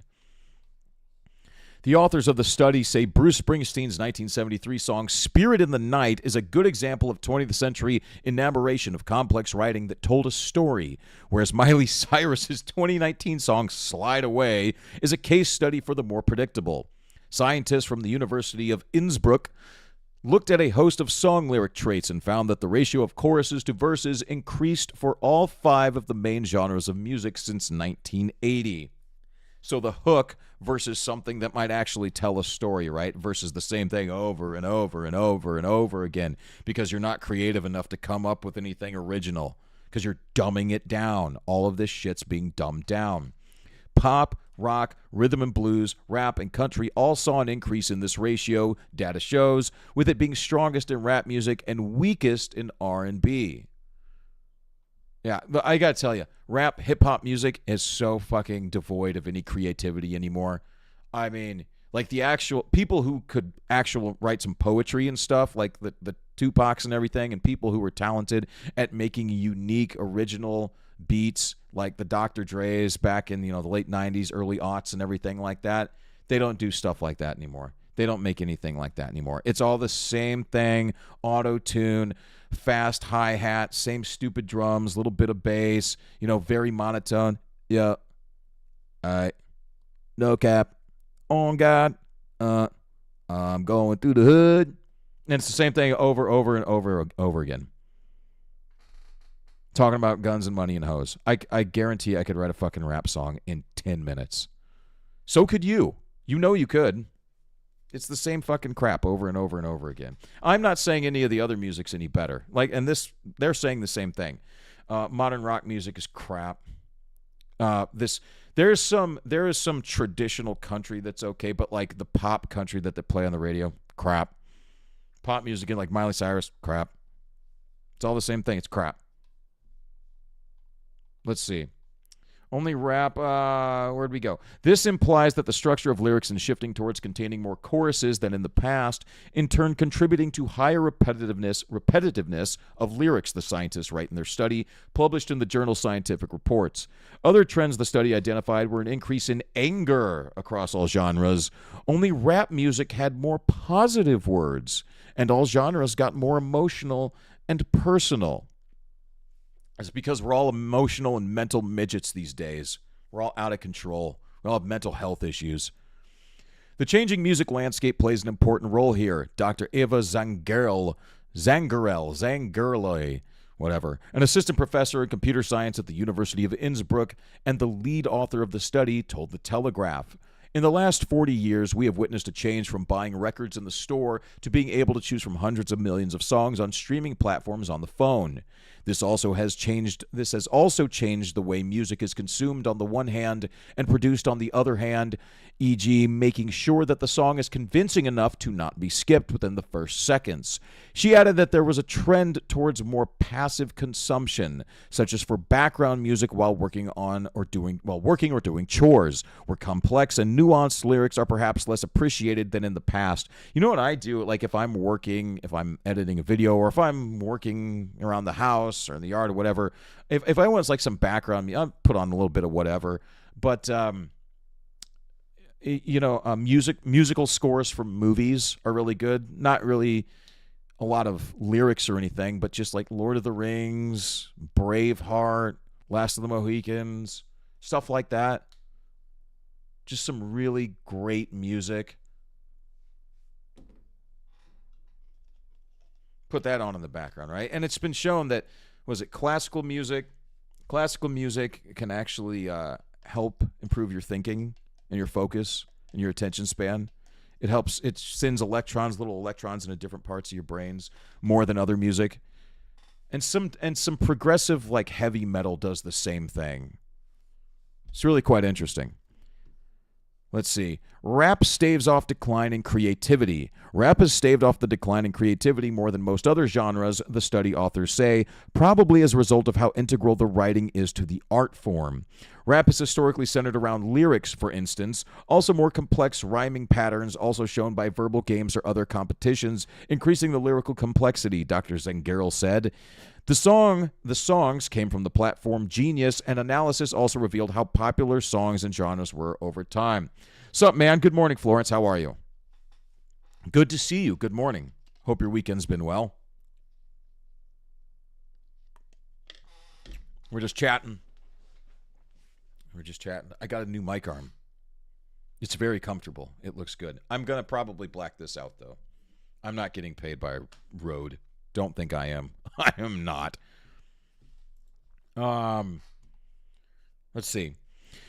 Rock listeners prefer older lyrics. People look up the lyrics of older rock songs more than the newer options in the genre, data shows, whereas newer country songs are more popular than the old-timers. Wait, really? Whereas newer country songs are more popular than the old-time... I mean... I don't know. I guess that's true because modern country has gotten pretty much it's just pop music now. That's all it is. It's just this pop rock crap. This could indicate that rock listeners prefer lyrics from older songs, the scientists say, while country listeners may prefer lyrics from newer songs. Dr. Igor Grossman, a professor of psychology at the University of Waterloo in Ontario, Canada, who was not involved with the research, said modern songs are following the mere exposure marketing principle, which posits that a person will enjoy something more if they listen to it more. This was established in the early 70s, and from that moment on, executives in the music industry pushed for more repetition because songs were more catchy and popular. Right, because they just want to sell records. They're just worried about the bottom line. They just want to sell records. So if, I don't know who's big and hip, if fucking Jay-Z, who has disappeared now. Or how about if P. Diddy? Let's talk about P. Diddy. He's been in the news a lot.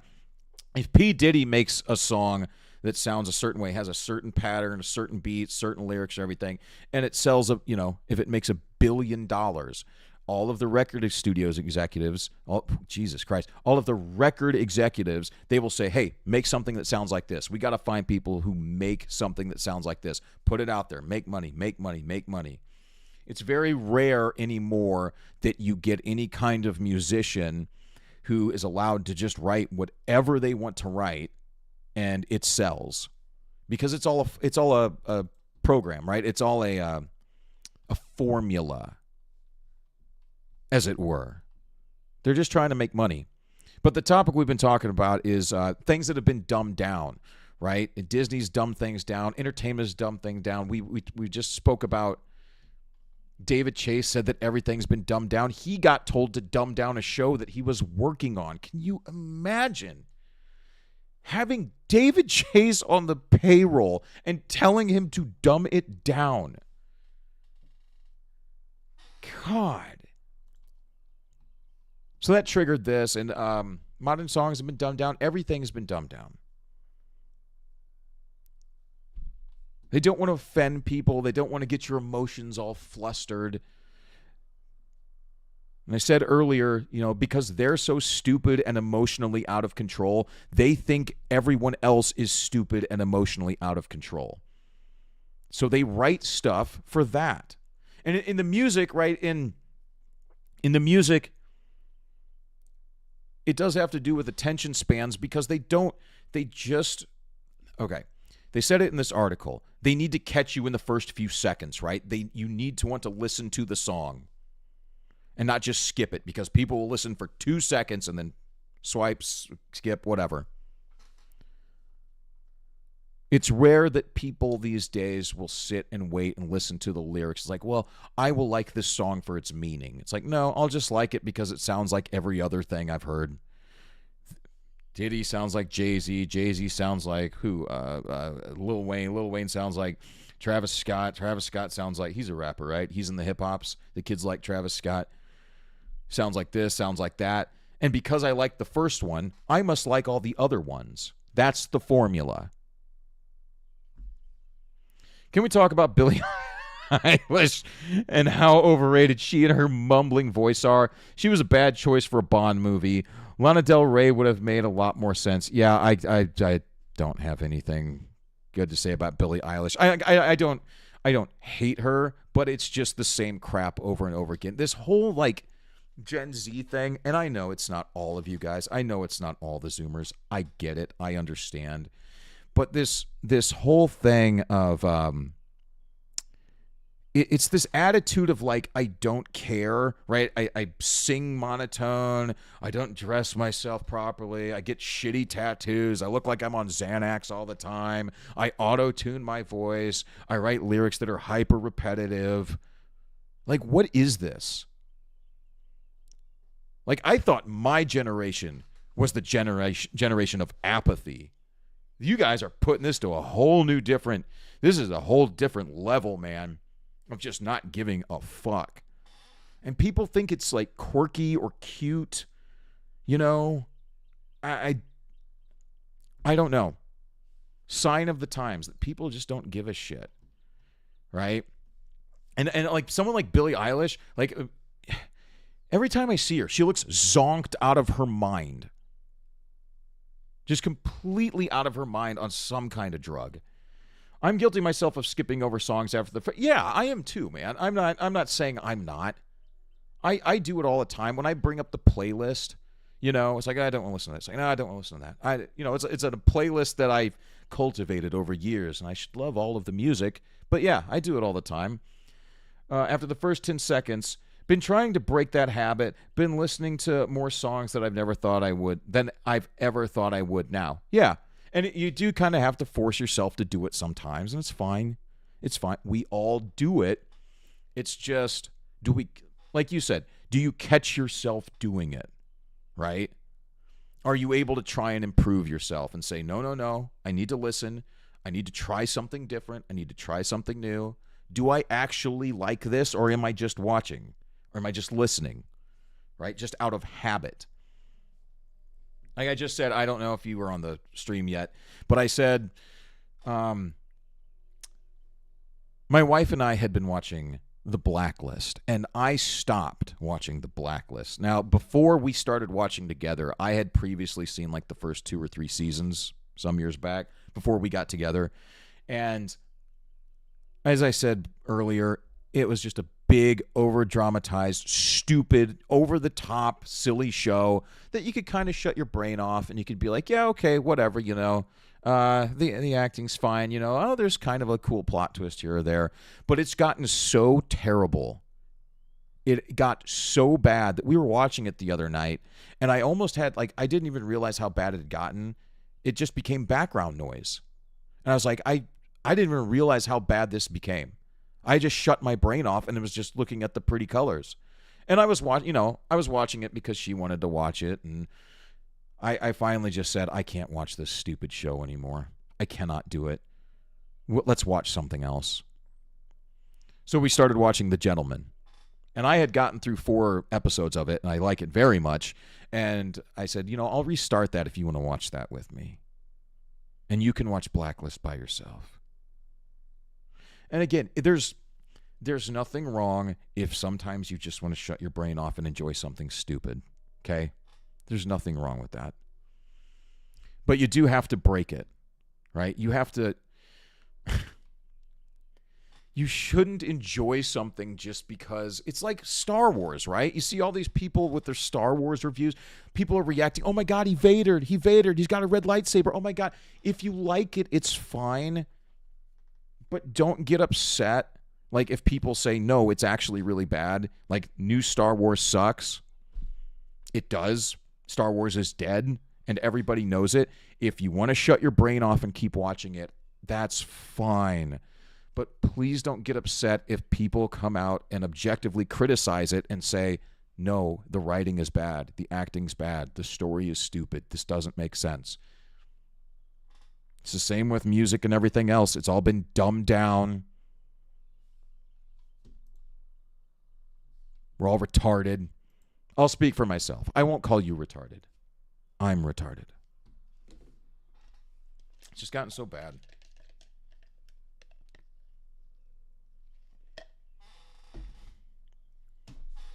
Whatever. And even, look, Jeopardy fans accuse show of dumbing down by using Gen Z slang and Clue. I'm starting to almost feel bad about how much like people are blaming Gen Z for shit. I do it mostly out of shits and giggles, right? I mean, yeah, there's a lot of retards, but there's a lot of retards in my generation too. I see them every day. There's a lot of idiots up top, down south, all over. We've got idiots in every generation. We've just never seen the kind of stupid that Gen Z is doing now, right? It's an evolving stupid. Maybe that's what it is. The generations just aren't able to keep up with the evolving stupid. I haven't gotten into Star Wars because of how boring the franchise seems now, but I hear Andor is actually worth a damn. I watched a couple episodes. I need to finish it, but yeah, it's a little slow, but it's the first. I watched 2 episodes. I don't know why I stopped. I think I just started watching something else. The franchise seems now, but I hear Andor is actually worth a damn. Maybe the first 2 seasons of Mandalorian, everything else could be skipped. Yeah, other than Andor, like trying Andor, and I will finish it, I have not given a single shit about anything else they have done. Nothing. I will watch The Acolyte to make fun of it. I think the vast majority of people are going to watch The Acolyte just to make fun of it. Let's look at that real quick. Let's check out the Acolyte trailer. We're not going to watch it. I just want to see the... Why am I on caps? Good Lord. I don't want to yell at you. So this got 10 million views, 190,000 up, 674,000 down. That is quite the ratio. And 10 million views. 9.9, but you know what I mean. That's wild, man. Nobody cares. Someone is killing Jedi. It's Disney. It's a good comment. It's funny. Close your eyes. What do you see? Disney didn't watch that South Park episode. Friendly reminder that YouTube removed dislikes to protect companies like this. Jeez, this is okay. All right. Yeah, nobody cares. And it's really sad because like Empire Strikes Back is one of my favorite movies. The original trilogy is one of my childhood memories. Sitting and watching that in the basement over and over and over again. Yikes. Yeah. But Jeopardy fans accuse show of dumbing down by using Gen Z slang and Clue. I just want to see what kind of slang they're doing. Jeopardy is seemingly trying to move with the times, but many longtime viewers are reluctant to move with it. On Friday's January 19th episode... Oh, sorry. This is TV Insider. This is January 22nd by Martin Holmes. featured the January 19th episode. A clue featured a Gen Z slang term many fans said they'd never heard of. This led to much online debate over whether the show is dumbing down or simply keeping itself fresh and up to date. The latest edition of the Champions Wildcard Tournament saw a face-off between Rachel Clark, a director of client strategy from Washington, D.C., Aaron Portman, a high school English teacher from Naperville, Illinois, and Brian White, a senior regulatory compliance analyst originally from Santa Monica, California. All three contestants performed strongly, but one particular clue under the newer words and phrases seemed to stump Clark and White. The clue read, similar to LOL, IJBOL is short for I just did this. I have no fucking idea what this is. However, being a high school teacher, Portman was quick on the buzzer with the correct answer. What is burst out laughing? I just burst out laughing.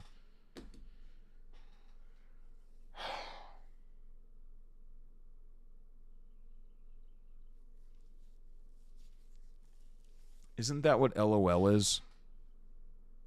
Isn't that what Lamau is? Isn't that what Raffle is? What's the other one? Laughing my fucking ass off. Isn't that what that is? It's almost like they're resetting the language. It's almost like all the people who come up with shit like IJBOL. It's like they've gone from, oh my God, that was so funny, writing that out, to LOL. So we went from words and sentences all the way back down just to symbols, and now they're re-evolving the symbols, right? It's like they went back to the cave and they're learning to make symbols again, and they're just evolving those basic symbols. We've gotten so dumb. Yeah, I've never heard of IJBOL. It really is just LOL or Lamau, but with more steps. Yeah, what's the point? What's the point? I don't know. To be cute or something? Whatever. Even though Portman trailed slightly behind White heading into Final Jeopardy, she managed to answer the last clue correctly, giving her an episode-winning total of $20,200 and securing her spot in the semifinals. But fans were too distracted by the Gen Z clue to celebrate Portman's victory and took to social media to share their thoughts. Excuse me. They 100% made up IJBOL. No one on the planet has actually used that. I've never seen it. Florence has never seen it. I guess you should let the New York Times, USA Today, and Reader's Digest know that because they, and other publications, have written articles about it replacing LOL. Seems to largely be a Gen Z thing. Ugh, God. Another fan claimed it was very popular among the LGBT chronically online communities. Another replied, I'm part of the LGBTQ community, and I've never heard that term before. Another said, I've never heard of IJBOL, and of course, on and on and on. I've never seen that in my life, blah, blah, blah. Host Ken Jennings has spoken in the past about using Gen Z on the show and revealed his kids have prohibited him from using teenage slang. Oh, jeez. What is any Gen Z slang? Jennings answered before explaining, my kids are terrified. You know, I can say, tonight on Jeopardy, I'm going to go to a contestant and say, you're so real for that, bestie. And they're like, Dad, do not. I swear, blah, blah. Okay, all right. So, and we are getting dumber. And one thing that I've noticed in the past like week or two is, especially when I go to like Screen Rant or CBR or Variety or, you know, one of these big mainstream medias that are dying, part of the reason that they're dying is their grammar is so fucking terrible. They double up on words. They double up on letters. They have grammatical errors. They're missing commas. They have too many commas. They don't know when to use a semicolon. Spelling errors all over the place. Convoluted sentences that make no sense whatsoever. Words that are just a syntax that is just mind-boggling, where it's like, this isn't even language anymore. And you have spell check and supposedly an editor. Like, what the... It's gotten so bad. There are no standards at all anymore. None. It's not a good thing. And it all stems from, well, no one has the right to judge you. No one can tell you if you're right or wrong. There's no such thing as good or bad. Your writing isn't bad. It can never be bad. It's always good. No one wants to be criticized anymore. No one has standards anymore because they don't want you to hurt your feelings. So how will you get better? They don't think they have to get better. They think they're perfect as they are. I'm just thanking God Jeopardy didn't do that skibbity toilet shit like everyone else is doing for some reason. Yeah, dude, that skibbity toilet shit is wild, man. That is schizophrenia. That shit's crazy, dude. What were they going to do with skibbity toilet? Were they going to have a category for it? I didn't hear about that. I mean, I know what skibbity toilet is, but I didn't know Jeopardy was going to do something with it. Yeah, they probably should stay away from that. You know, Jeopardy, I understand they want to be popular and they want to keep going generation after generation, and there's nothing wrong with that, but you were a show for smart people. You were a game show for smart people. Stay a game show for smart people. Don't give in to the retards, please. Everyone else is, and look how well that's going. Society is crumbling because we put idiots in charge. We put a bunch of stupid kids in charge, and look what happened. Please don't. God. I drink too much caffeine. What do you drink too much of? You don't have to answer that. I'm just weird. So, everything's being dumbed down. I do have a genuine question when you get to it, Florence. When I move around, there's no rush on this, but when I move around, do you hear my chair squeaking? I might have to get a new chair. This one's not terrible. I just don't want it squeaking all over the place. Drink too much coffee on weekdays, soda on weekends. Yeah, that'll happen. That'll happen. I didn't even have a soda yesterday. Okay, so let's jump into it. Don't hear. Okay, good. No here squeaky. Good. Okay. So let's jump in. Let's switch gears a little bit. So it was being dumbed down, and I went and saw Civil War yesterday. The wife and I went and saw Civil War yesterday, and I have to tell you, that is not at all the movie I thought it was going to be. Not any way, shape, or form. It's not. I wouldn't call it a good movie.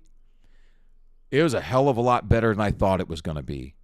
It really was. The cinematography in this movie is fantastic. The cinematography is great. The action scenes are incredibly well done. The sound design is incredibly well done. Like the technical aspects of this movie are really, really good. They really are. The dialogue is good. When they talk to each other, when people talk to each other in this movie, for the most part, it sounds like real people talking with one another. Like, it sounds like things that real people would say. It's not really woke in any way, shape, or form. I mean, there's like some scenes in there where you kind of roll your eye, you're like, okay, all right, that we get it. We get it. The DEI, we get it. But there's no real like woke messaging that it beats you over the head with. There's nothing like that. It just seems like a movie that can't decide what it wanted to do, and so you're just kind of like, I don't know what to think about this movie. Right? Think I'll give it a shot once it hits streaming. What did you think of the photographer, the one played by Kaylee Spaney? This girl right here, the young girl. She's going to be playing the protagonist in the Alien Romulus. Yeah, she was okay.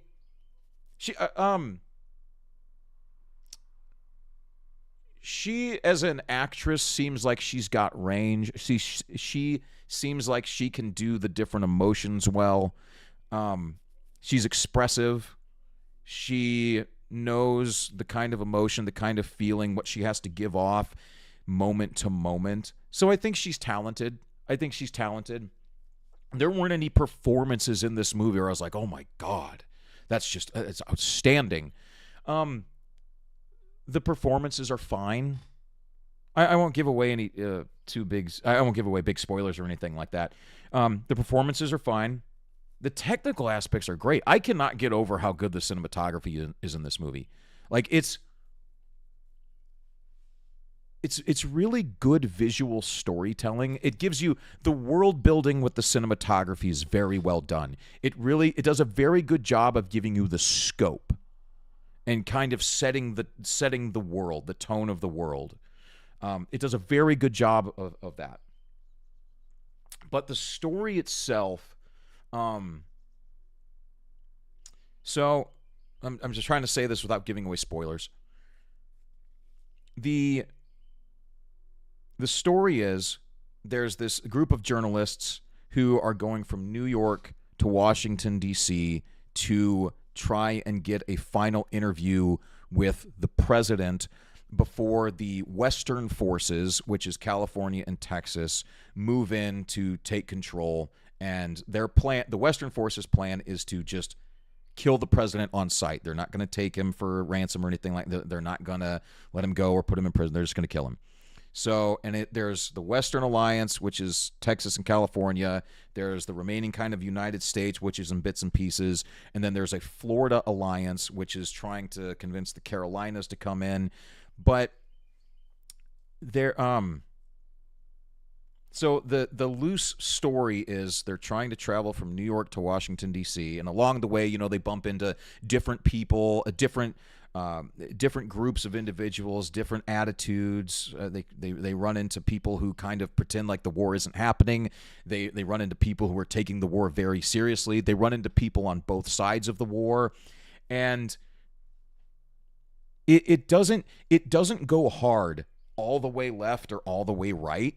There's really no extreme in there. It's almost like they're trying to show you the horrors of war. It does a lot to show you the impact of war through imagery and the toll it takes on the human psyche. But it's also and I think at the same time, it's trying to tell you that, hey, America, if you guys don't get along, this is what's going to happen to you. It's almost like it's like a warning for that, to say, if America keeps doing what it's going to do, if people keep fighting the way they are fighting, this is the horror of war that it will lead to. But it doesn't really take the lead in either direction. It's got a little bit of that and a little bit of this, and it kind of smashes together, and it doesn't really run with either of those themes like all the way. It's like they can't decide which one they want to go with. So it's there, but you can't really put your finger on it. So it's not, and again, it's not a bad movie. To be honest, I kind of went into Civil War with the 10-foot pole, considering the director's last movie was Men. Yeah, I heard about that. And I heard that movie was dog shit. But if you like it, then I'm more open to seeing it. It's not bad. It's not a good. If I was gonna rate it, and I'll do a video on it. I'm gonna do a video on it. I'll probably start working on that. I don't know, as soon as the stream's over, after I walk the dogs or whatever. Because I think it needs to be talked about a little bit, because it is not at all what I was expecting. If I had to rate it, I'd probably give it like a 4 or 5 out of 10. It's very average. I got to admit, I was actually pleasantly surprised, because I expected to go in there and just run into some kind of woke buzzsaw, but it wasn't. It wasn't. Did they ever explain why Texas and California became the Western forces in the movie, or was that lore kind of glossed over? Not really. They didn't get into, not that I remember anyway, they didn't get into too much of the reason. They didn't get into too much of the reasoning as to why any of the groups kind of went the way they did. It's more just showing you, there's this group over here, there's this group over here, here's how these people act, here's how these people act, and they're all fighting. So you interpret it the way you want to interpret it, right? It's just kind of showing you all of the different crazy groups that we kind of have going on in America in a way, you know, and it just presents them. It doesn't tell you this one is right. It doesn't tell you this one is right.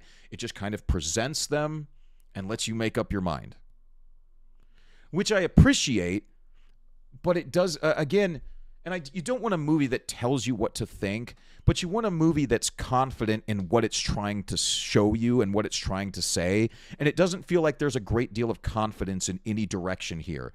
There's some good bits here and some good bits there, and there's kind of nothing in between. It's just kind of there. And the pacing is not great. Sometimes it goes pretty slow. It feels like a longer movie than it is. I think it's like an hour 49. Excuse me. It's like an hour 49, but it does feel a bit longer because some of the scenes drag a little bit. The acting's fine. It's got that one old black dude from the first Dune. I can't remember the guy's name. Kind of a big guy, gray hair, kind of like a lighter skinned black guy. He's good. I just like him. You know, he's kind of like that old grandpa kind of guy that everybody likes. He's in it. There's a discount Pedro Pascal, who's okay. Kirsten Dunst is Kirsten Dunst. And then this lady, Kaylee Spaney, she's fine. Yeah. So I wouldn't say don't go see it. Honestly, they should have just made it like an action movie. Because the action scenes are really well done. The action in this movie is really well done. Whoever did the cinematography and the action sequences in this movie, go make an action movie. It would be fucking great. At the end, there's this, again, no spoilers, but at the end, there's a very long action scene, a close quarters action scene at the end that lasts for, it felt like 10 or 15 minutes. And it's really well done. It's really good. It really is. So there's some really good things about this movie. So I don't know. I'd probably give it but it's just kind of dumb. In a way, you don't really understand what the point of this movie was. So there's a lot of open to interpretation here. But let's get into it. Hold on. After I get a sip of my caffeine, because that's what I need. Okay. Saturday, a.m. This is Deadline, April 13th, 7:24 a.m. I keep forgetting what the date is. Excuse me. Saturday a.m. Civil War is staying strong with A24 reporting $10.8 million Friday. Rivals' estimates are wild from 24 to 27 million. As we previously wrote, that's a slam dunk opening record for A24. Here's the good news. No one is expecting the movie to greatly crater at this point, with a spike on Saturday of plus 18 to plus 20% versus Friday less $2.9 million previews. So the $2.9 million previews came from the Thursday night showings. Excuse me, my goodness. This despite a B-minus cinema score and a 76% positive on Screen Engine ComScore's post-track. 53% definite recommend the movie, which indicates that crowds are split. And that I think that feels about right. Some do have their concerns that the Kirsten Dunst, Kaylee Spaney, Nick Offerman, and Wagner Moura movie is front-loaded. And Nick Offerman is barely in the movie. He's barely in the movie. That audience grade isn't bad news for A24. They have a history of generating heat off of a divided audience score. Critically acclaimed movies, typically genre films. Seriously, A24 can own a B or C cinema score in ways that other distributors cannot due to their grassroots digital marketing campaigns. Alex Garland's Civil War is under the A-minuses achieved by Catherine Bigelow's politically charged thrillers Zero Dark 30 and Detroit. Those are our comps, says Deadline.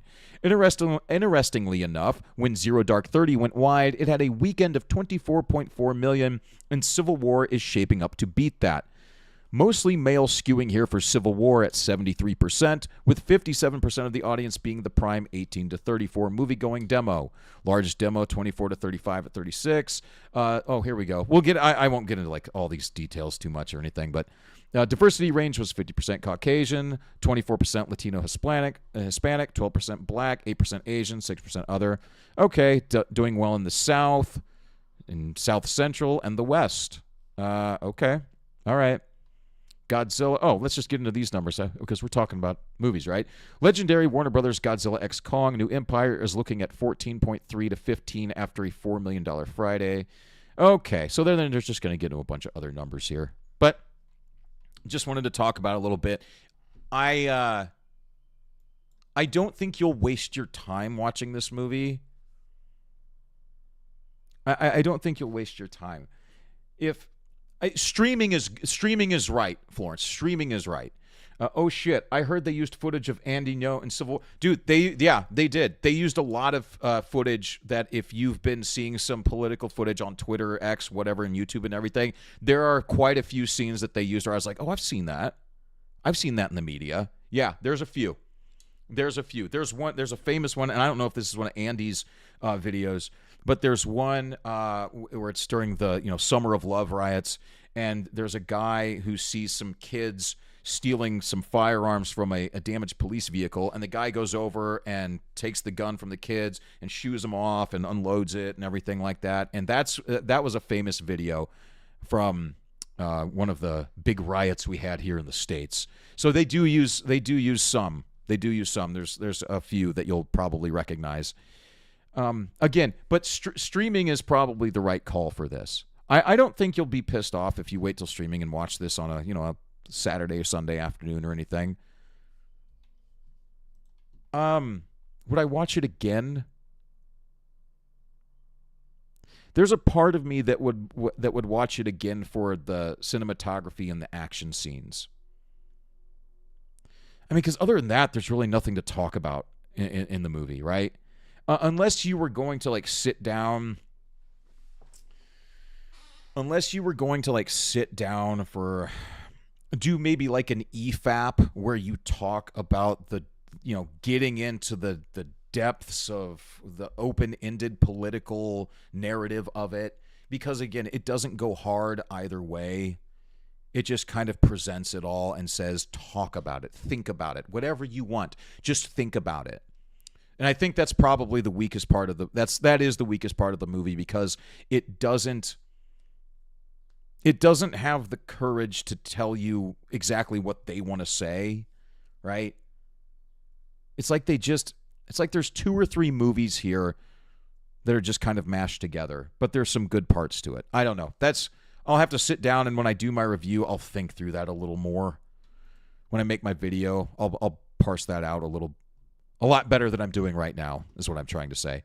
But yeah, so there's that. There's Civil War. And then sticking with new movies, this is on Fandom Pulse, April 11th, 2024, by Serena Strauss. Lionsgate pushes back the Crow reboot to late 2024 and Saw 11 sequel to 2025. So this might give me a little chance to work on a Crow review, because I'd like to compare the new one and the old one, because the original is so good. The original is art. It is genuinely art. It's very good. Lionsgate has postponed the releases of 2 highly anticipated horror movie sequels, The Crow reboot and Saw 11. The studio announced the delays for both films at the 2023 CinemaCon event. I think he means 2024, because they would announce the delays this year, yes. The Crow, which was originally set for June 7th, 2024 release, has been pushed back to August 23rd of 2024. Meanwhile, Saw 11 has been delayed even further, moving from September 27th of 24 to, a full year, September 26th of 2025. Wow. By shifting The Crow from June to August, Lionsgate has moved it away from competing summer blockbusters like Bad Boys 4, The Watchers, Ballerina, and Hitman. I forgot they were making a Hitman movie. August is typically a less crowded month for major studio releases, which could allow The Crow more room to draw horror fans. And there is not, it is an empty year. It really is. Oh, except for Rebel Moon Part 2, The Scargiver, which comes out next Friday. And, of course, I will be making a video on that, because I made a video on the first one, and it would be really stupid of me and wrong of me not to make a video on the second one. Did you guys hear Did you guys hear that with the director's cut, the director's cut of Rebel Moon, they're going to have the first one and the second one, and I guess they're going to have a director's cut that's just the whole thing, just back to back, like 6 or 7 hours. And I guess they used different scenes from different takes, like the different takes, the different scenes are not going to line up. It's like they took one color scheme over here and another theme over here, and they just threw them together. So it's not going to be like thematically similar or something. I don't know. It's some kind of crazy auteur bullshit that Zack Snyder convinced Netflix to let him do. It's going to be a mess. Jesus. For the Hitman movie, it turns out it's just a romantic comedy. It doesn't have anything to do with the games. Are you fucking with me?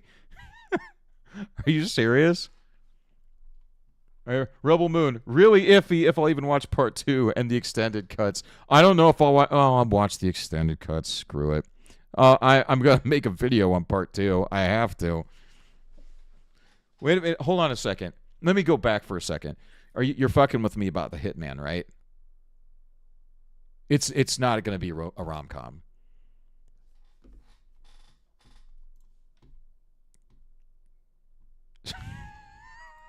I mean, I'm not going to be shocked if it is, but you're fucking with me. April Fool's is over. Early footage shown at CinemaCon reportedly impressed attendees despite mixed reactions to the initial teaser trailer. Lionsgate seems to feel optimistic that The Crow will find its audience among fans of the original cult classic.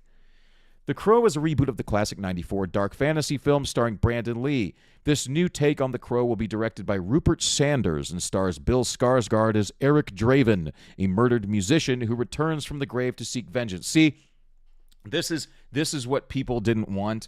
In the original Crow comic book, there's different stories with different individuals. They're not all Eric Draven, and even did they do that in it's a different person, right? Each time they get to come back, they get their vengeance, they set things right, they dole out some real justice.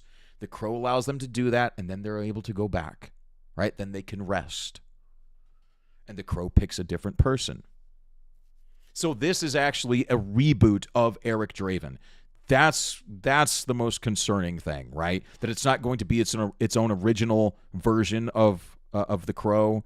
It's going to actually redo the original Crow, if that makes sense. It's not like another chapter. It's just rewriting the whole fucking book.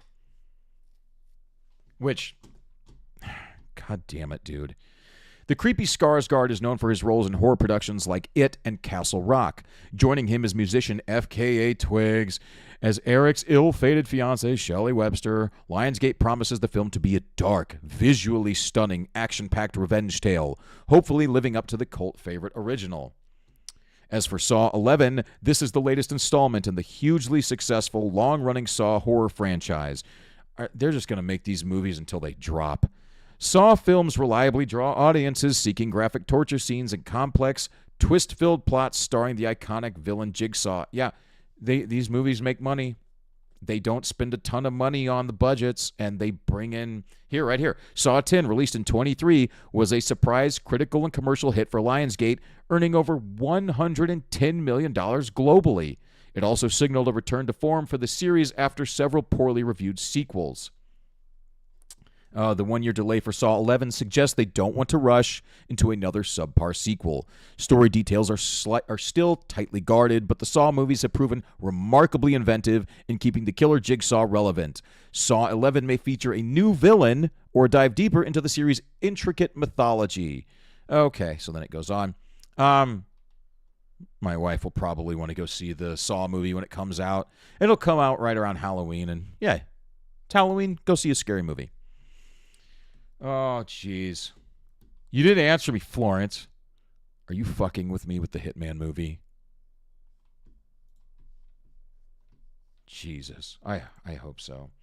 All right, let's move on. So, speaking of movies. Jesus Christ. I got something for you. Here. Okay, hold on. Let me Let me take a really quick restroom break. I will be right back. Don't go anywhere. And then we're going to get into a trailer for a movie called Sasquatch Sunset that I have no idea why this movie got made, but you could say that about a lot of movies. We will watch this as soon as I get back. Don't go anywhere. I'll be right back.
All right. Okay. We're back. We're back. Okay. This is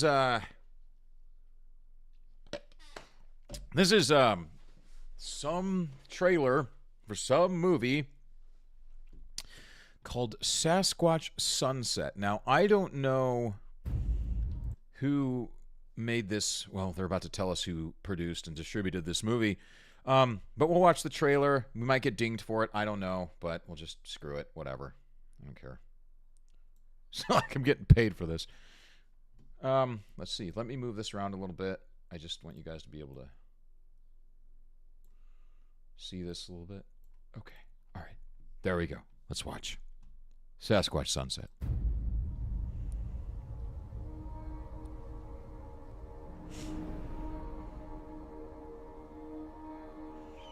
Ari Aster. I can't remember. Ari Aster, what did he do? He's done some...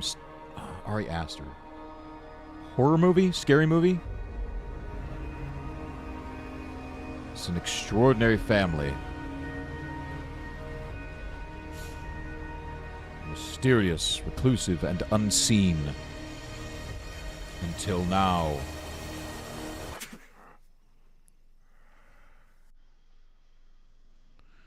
Okay. Sasquatch Sunset. A movie about about squatching. Sold. Well, you've got Florence's money. Oh my god. Kumiko, the treasure hunter, and Damsel. Riley Coe. Jesse Eisenberg. Christopher Denick. Nathan Zellner. Yeah, I don't think I don't think there's dialogue in this movie. We'll find out, but I don't think there's dialogue in this movie. So I don't... You were right. They didn't need to make this. Oh, yeah, David's money. I'm sorry, not Florence's money. Hi, David. How are you? You're right. They didn't need to make this. No. We'll look up the budget here in a minute. A unicorn of a movie. It must be seen to be believed. God. Florence says, I heard from a reviewer that Sasquatch Sunset, there wasn't any dialogue in this movie. A lot of grunting. Yeah. Yeah. And then I got an article about this we'll get into as well.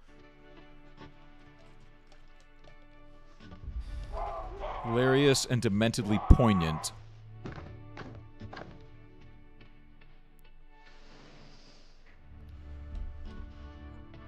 Like, this is...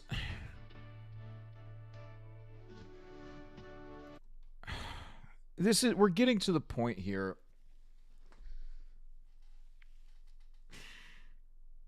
I fear that something like this is part of how we were talking about the dumbing down earlier, I fear that something like this is just part of that dumbing down, right?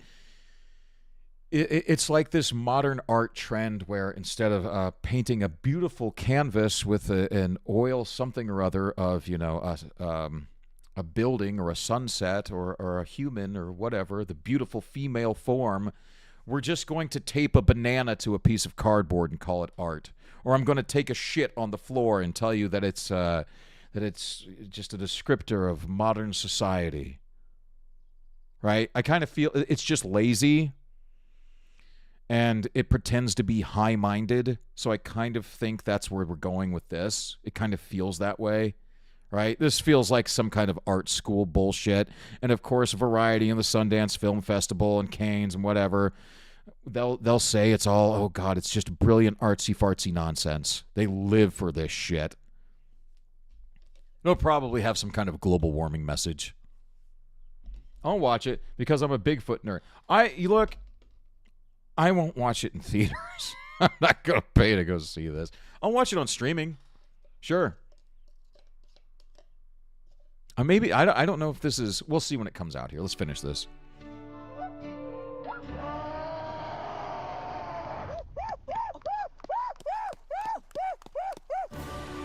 Oh, boy, dude.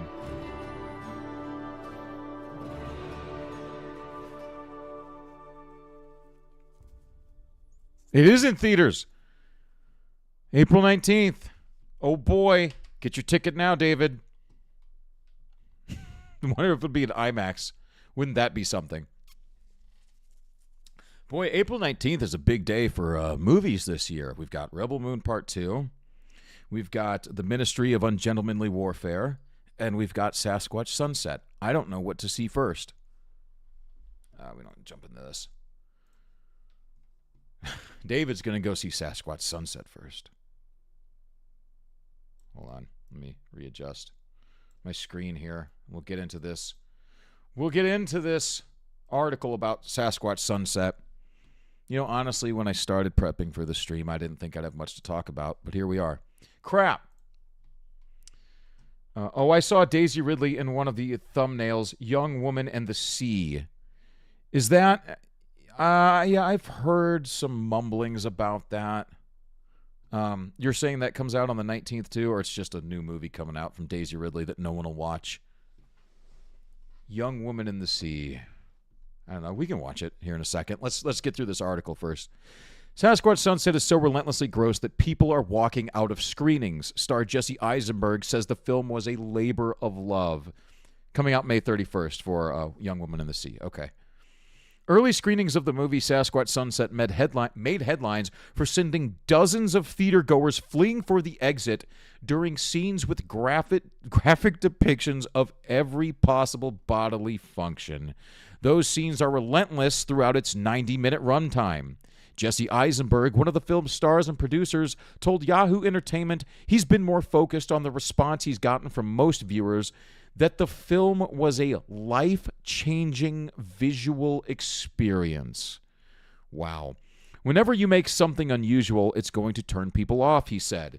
There are so many movies made for people who like typical things. This is not that. Wow.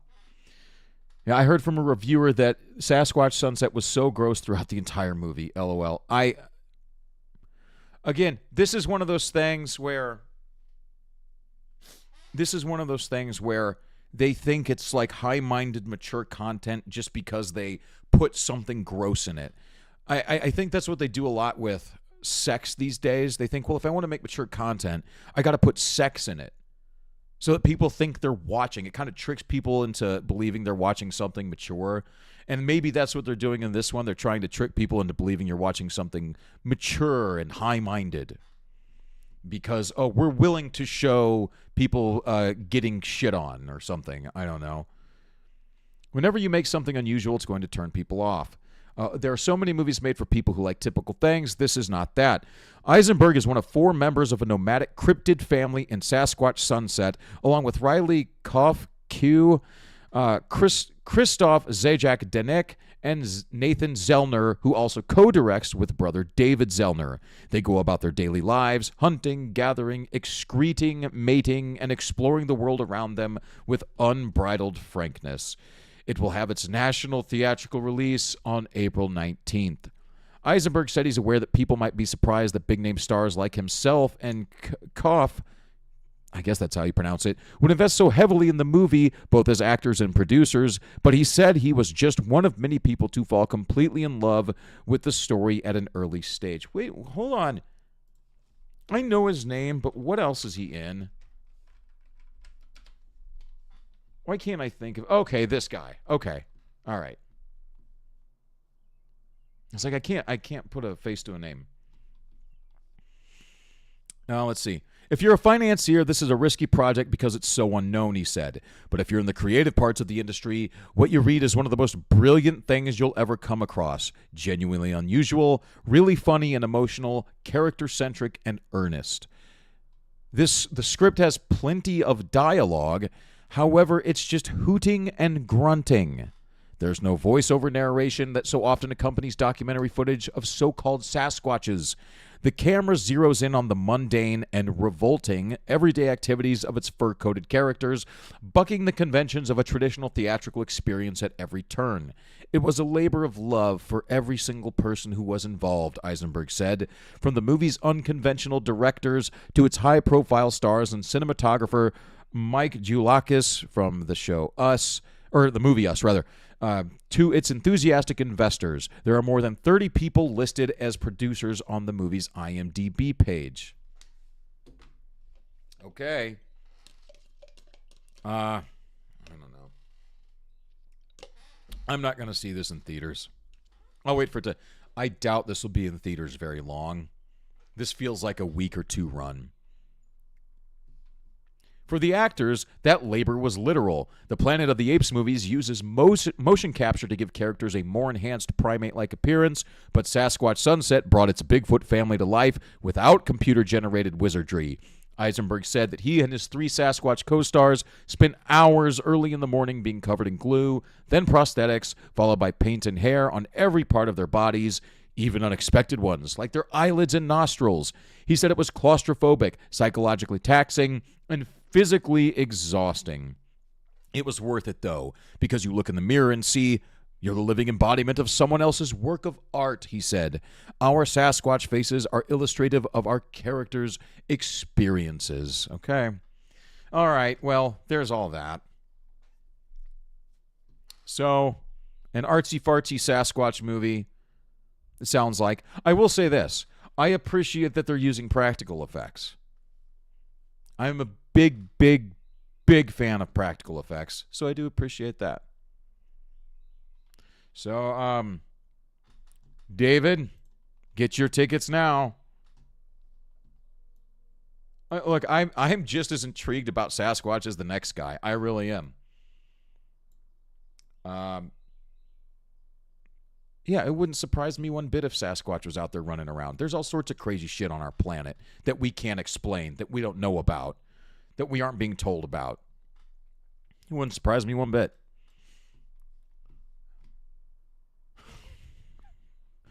Oh, my God. All right. What else we got? So we might be switching gears here. So talking about, like, artsy-fartsy, well, just weird people. Here we are going the movies. We're going to the movies. Yeah. Sasquatch invading the movies now. You know, it's just all the conspiracy theories are being proven true. Is it a conspiracy if it's true? Actually, technically, yes, if you think about the literal definition of the word conspiracy. I'm not going to get into that. So, speaking of weird people, this,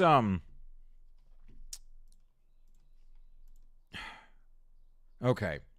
I don't want to get into, like, again, I've said it on this show before.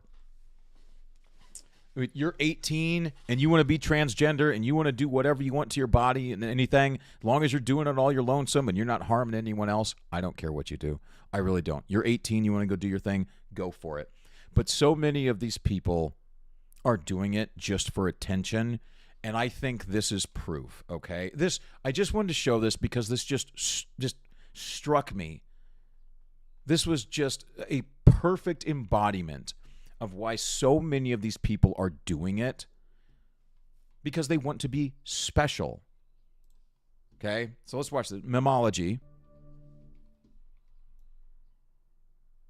Julia Hartley Brewer show. I've never heard of this show until now. Guest, who is Shivani Dave.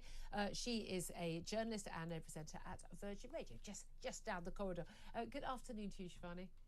Good afternoon. So she's going to get into. So this lady's going to come off pretty hard. God, that's a terrible pause face.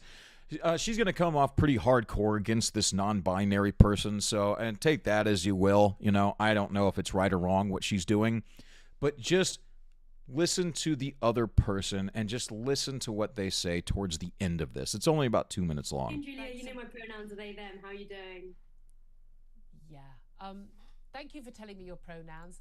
I use correct grammar, so the only thing I would need to refer you to is to your face would be you. But I'm not being rude. You can choose your pronouns. You can choose what you want to call yourself, but you don't get to require me to use incorrect grammar and factually incorrect things. You're not a plural. You're a one person, and you're a female person. So I will use she and her. Thank you very much. Yeah. What you like, I guess. Well, there you are. You didn't need to tell me then, did you? Maybe I'm just making sure people know in case they're watching and they want to refer to me respectfully. Yeah, she's going hard in the paint, Florence. Yeah, she's going hard in the paint. She doesn't give a shit, right?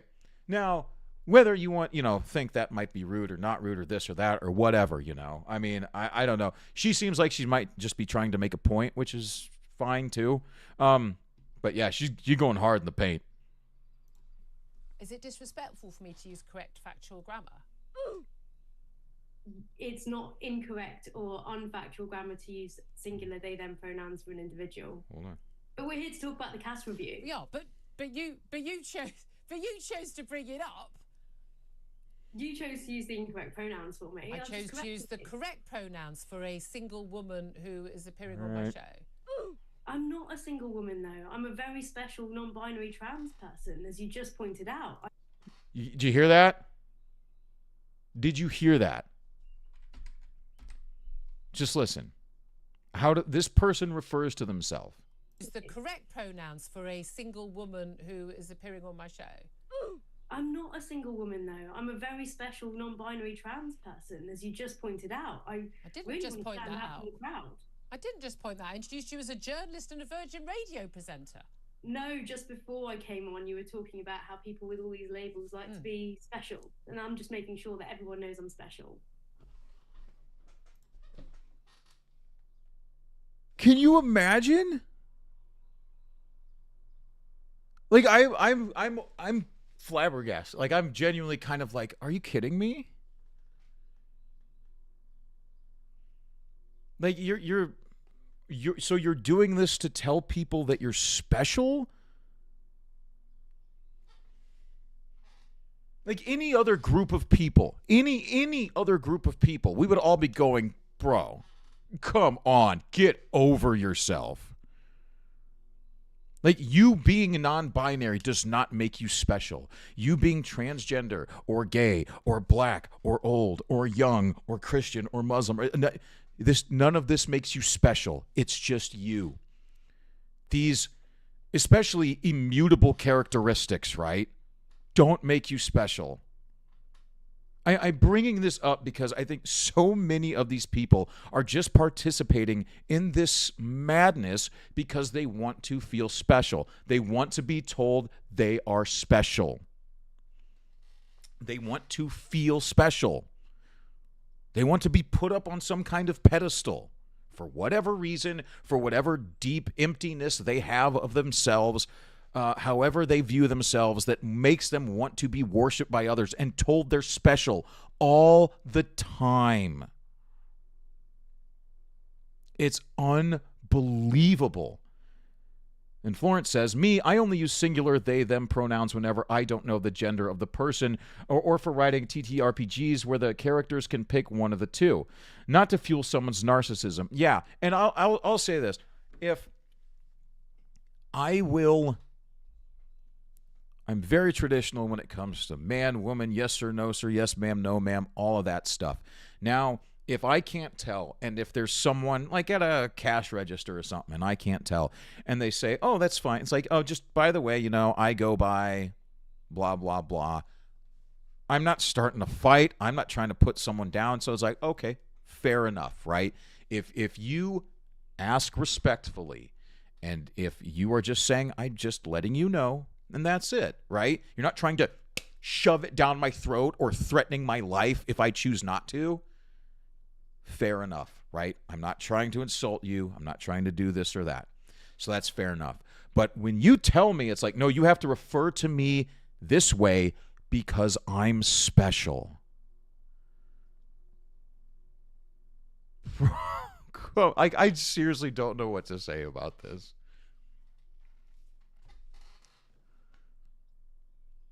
I really don't. That would be like me coming on this show and telling you guys, well, I've been to rehab, so I have trauma, so I'm special, and you guys need to listen to what I say because I'm special, because I have trauma, because I went through something that you don't understand, and maybe you do understand. I don't know, but it'd be something similar to that, something akin to that. And this whole thing about like trying to shove your own madness down everyone else's gullet, that would be like me, an addict, saying, no, I have the right to drink and drive. You guys need to change and accept my drinking and driving. And if I get into an accident, if I run into a telephone pole or I run into a minivan full of a family, well, that's not fair. You're denying me my right to be an alcoholic. That's who I really am. You can't arrest me for that. That's the real me shining through. Trying to force it down everyone's throat when it's just fucking stupid. I only call him her because I don't feel like getting a new job. Yeah. See, that's the other thing about... There was, I think I've said this on the show before, but It's a Gundam did a video on this. There was this girl who was using bird pronouns. She was using bird pronouns, like Ave and AV, like, avian, something like that. It's like Ave and AV or whatever the fuck. And I'm thinking to myself, and she went into this whole diatribe of why it makes sense and why people need to respect it.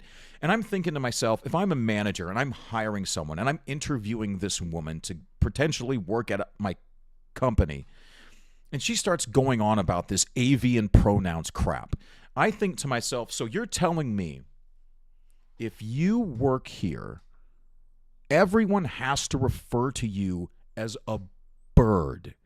And if people don't refer to you as a bird, you're going to lose your mind and you're going to sue us and you're going to snap because your coworkers wouldn't call you a bird? It's like, do you really expect the office to have to deal with this bullshit? 99.999% of the people in the world have to change everything they do and think because 0.0001% got their feelings hurt. No, that's not how we do things. And if you don't like it, I don't know what to tell you.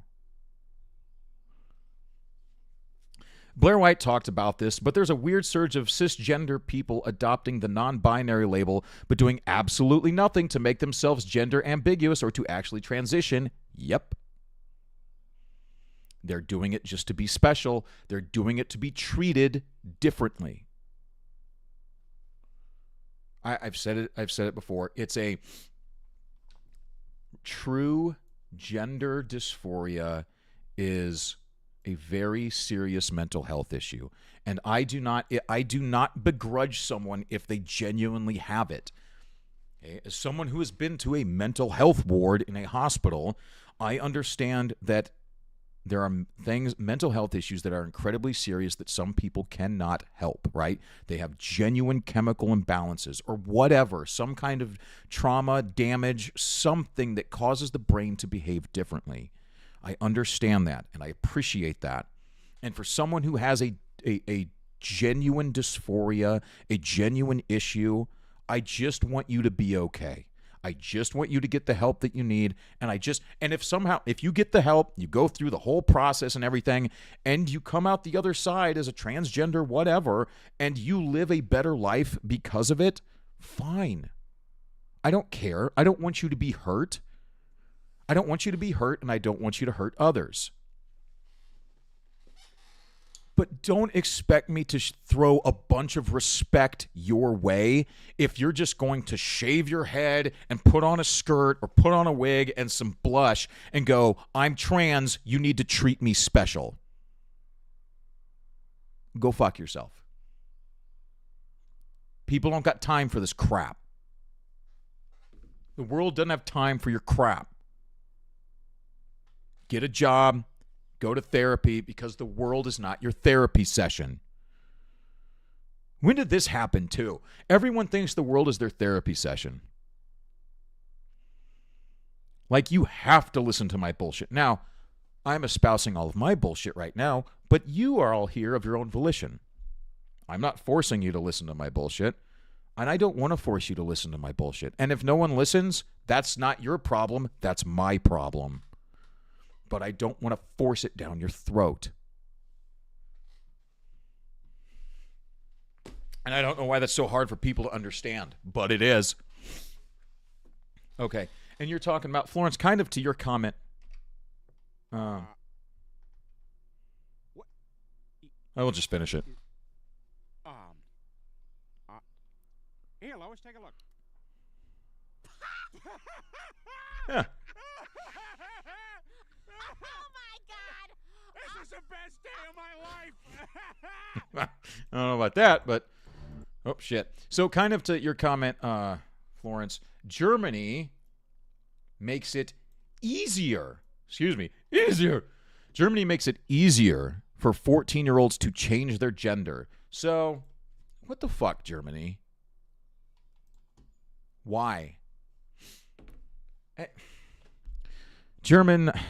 damn it. German lawmakers have approved a law that would allow children as young as 14 to change their gender at a register office without any medical evaluation. So then my question is, what's the point? If you're, to your comment, Florence, I'll read that again. Blair White talked about this, but there's a weird surge of cisgender people adopting the non-binary label, but doing absolutely nothing to make themselves gender ambiguous or to actually transition. Right. So they're not doing it because they genuinely feel like the opposite sex.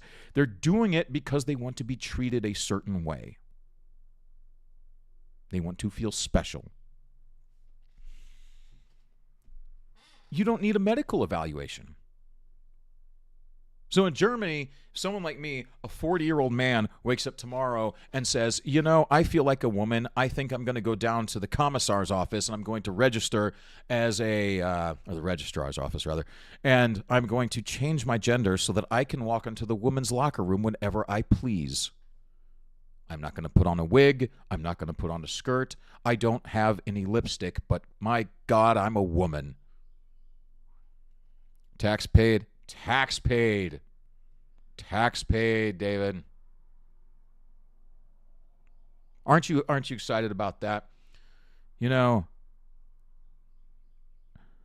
I don't know. I've asked this question before, but I have no fucking idea what my tax money does other than kill other people and pay for this shit. Oh, and go on the pockets of politicians. Meanwhile, the infrastructure collapses. And the border's wide open and everything and blah, blah, blah. I'm not getting into a political thing. I'm just saying, where the fuck is my tax money? That's all I'm saying. Excuse me.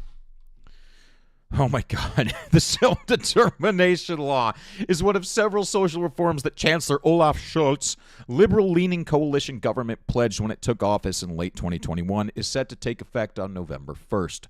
Mr. Scholz said on social media, "We shall respect the trans, intersex, and non-binary people." That's kind of more like Norwegian.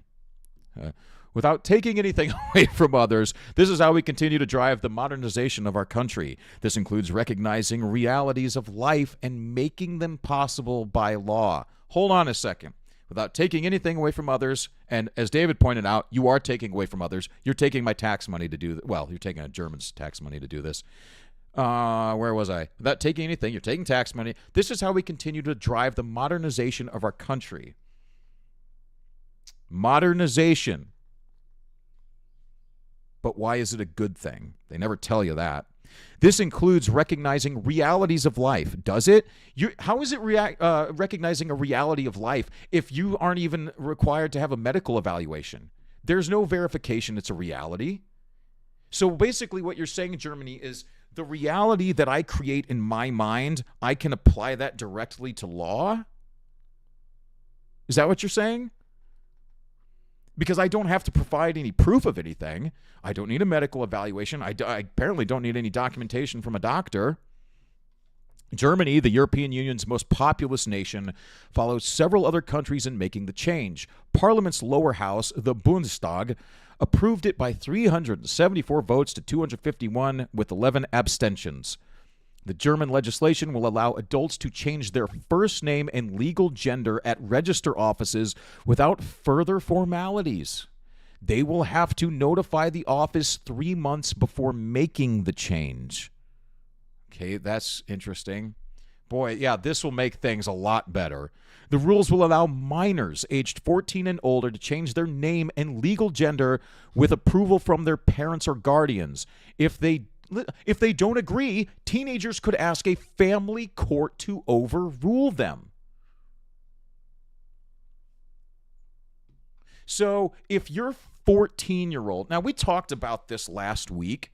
I hadn't previously read this article all the way through, so I might have brought up that other thing from the Scandinavian study, because there was a study that just came out a week or two ago that said the vast majority of people who have gender confusion in their teens all grow out of it. The vast majority of them.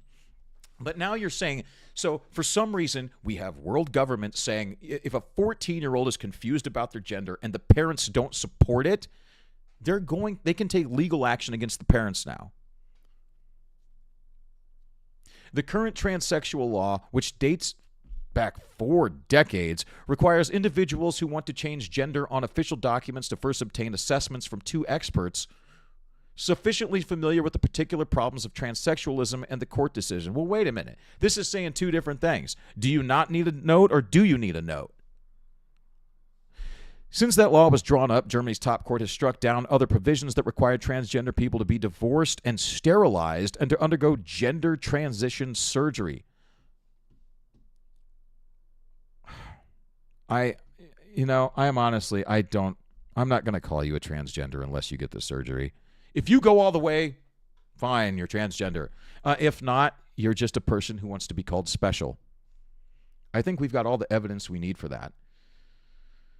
For over 40 years, the transsexual law has caused a lot of suffering, and only because people want to be recognized as they are. Sven Lehmann, the government's commissioner for LGBT issues, told lawmakers, "Today we are finally putting an end to this.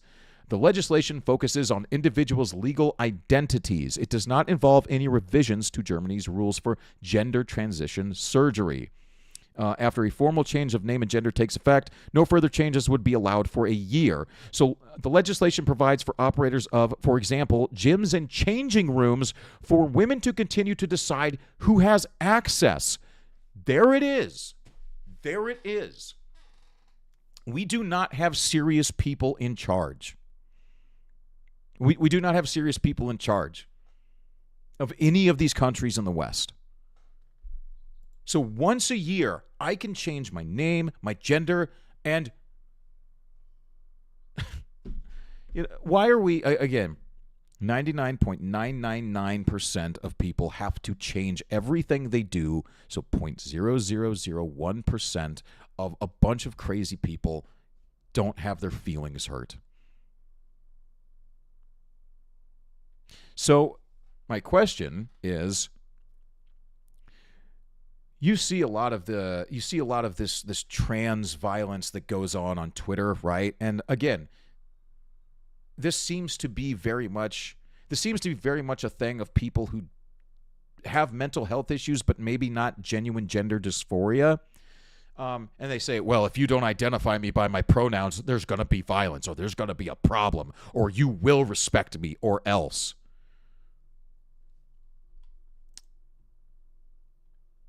And so the governments choose to support that group of people, whereas you're pushing away the 99.9%. So that 99% can only be pushed for so long. So what do you think is going to happen when they finally snap? Right?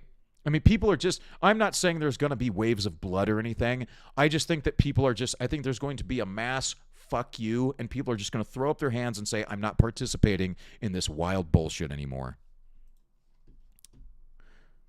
There's a limit. Everyone's got a limit. Dividing society. The mainstream conservative opposition faulted the legislation for what it described as a lack of safeguards against abuse and a lack of protection for young people. Suzanne Heerl, a conservative lawmaker, complained that the government is ignoring the justified concerns of many women and girls. Yes, we spent so much time, the governments and the corporations and all of the feminists spent so much time saying, respect women, listen to women, believe women, women's rights, women everything. And women have, well, at least in America, women have all the rights that men do. Women have all the opportunities that men do. Okay? And now you're doing something that is harming women. This is harming women. And for some reason, this new wave feminism supports it.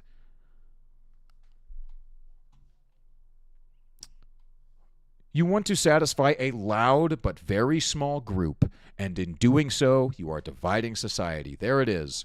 Martin Reichard of the hard right alternative for Germany, the AfD, criticized what he called ideological nonsense. Marco Buschmann, the justice minister, said that there are numerous precautions against possibilities of abuse, however improbable they may be. He insisted that the law takes into account the interests of the whole of society and said much less will change with this law than some say. You say that now. But isn't that like a government official? Isn't that like a bureaucrat to say, well, this has good intentions. This bill has good intentions, so it will work. They don't think about the actual logic of it. They don't think about the common sense, the point A to B to C. They just think, well, I have good intentions, so this will work. So, there's that. You don't dive into it anymore. The vast majority of them just want to feel special. All right. What do we got next? Let's get out of here. Let's go. Where are we going? I don't know. I just brought this up because I just have this here because I just wanted to watch this funny video of Boogie flipping a table. It was there. So there's Boogie going God mode pissed. Bashing a table. It's just funny. Just makes me smile. Let's see. Oh, yeah. So speaking of crazy people, did y'all see this this female pilot who got on a plane and had PMS or like a mental breakdown on the plane? Did you see this? I don't want to show like a big 4-minute video, but I think this one is. We can watch this real quick. That was me doing my taxes. Yeah. Oh shit! It is the 14th. Taxes are due tomorrow. I got mine done like last week of January. I didn't want to deal with it. I got my W-2s real quick and just forgot all about that. I'm lucky if I remember my name. All right, so this female pilot who I'm going to refer to as a DEI hire because just this woman has no business being anywhere near an airplane. You'll see. If you don't feel safe, get off the airplane. This is your captain speaking, but never like this. I'll stop, and we'll fly the airplane. Don't worry, I'm going to let my co-pilot fly it. He's a man. Okay? It's a total meltdown. The pilot boarded in her street clothes and addressed the passengers over the intercom. Passenger Pam O'Neill couldn't believe what was happening. She said, let's take a vote. How many of you would like to take off now with me dressed as I am, or would you prefer that I take 10 minutes to get changed into my cute little uniform? Then she started talking about her divorce and political candidates. Do you hear this? The minute she mentioned that, a gentleman stood up and just yelled, "Whoa, enough, you're scaring me." Another passenger, Randy Reese, got up to leave and gave a running commentary on social media. Pilot also... I am out. This woman should... There's a part of me that wants this woman in prison. You're an airplane pilot, an airline pilot. I can't even talk straight. You're a pilot. There are hundreds of people who depend on you to not lose your fucking mind. And you are having a mental breakdown talking about your divorce, showing up in street clothes, threatening to say, oh yeah, we'll take off, oh, the man will fly. So you're having some liberal white woman breakdown when you're about to fly a plane. You're fired. I'm calling the sheriff. Are you fucking kidding me? I'm this guy. I am this guy standing up to get the fuck off the plane. That's me. Did I offend you? Okay, so did I purposely offend you? I did. Oh my gosh. The answer's yes. Flight attendants, please disarm doors. After 20 passengers Bro! insisted on getting off the United Airlines flight, the pilot quietly left the aircraft. Okay, if you don't feel safe, get off the airplane. Yeah, I hope she's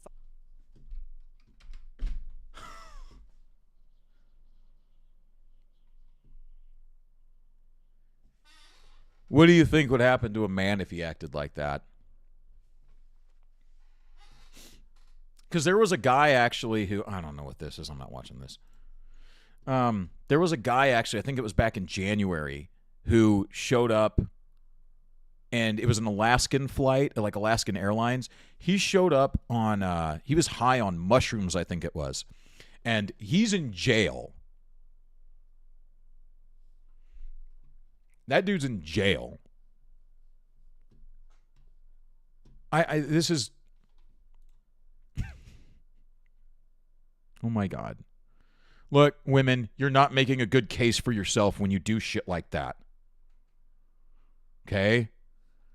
You know what I want?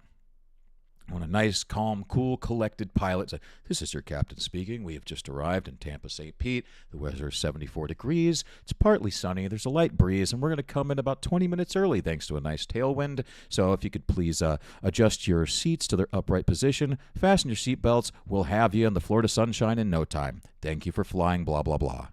And that's it.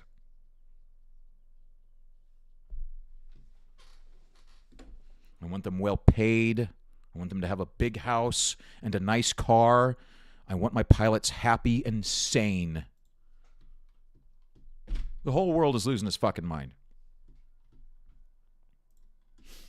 Okay. So, what time is it? 9 o'clock? Okay, we only got a couple more stories to go here. We'll wrap it up pretty quick here. But, fuck. So for some more news in the culture war arena, here's the video game news of the day. It appears that Capcom may have gone woke. I'm sorry to say. Capcom, which has made some of the best games ever. Capcom, who has made the Resident Evil series and the Street Fighter series, and just came out with the Dragon's Dogma 2, which for the most part looks pretty popular. And I haven't played, but it looks like I would like to play it. Capcom appears to have gone woke. This is, my whole country is run by women like that. Yeah. Wait, where are you, David? Are you in the U.S.? Where are you? I thought you were in the U.S. I know Florence is. I know there was a gentleman in here the other day, last Sunday. Oh, you're in Canada. Okay. You might have told me that. Okay. Oh, yeah, I think you did. Yeah.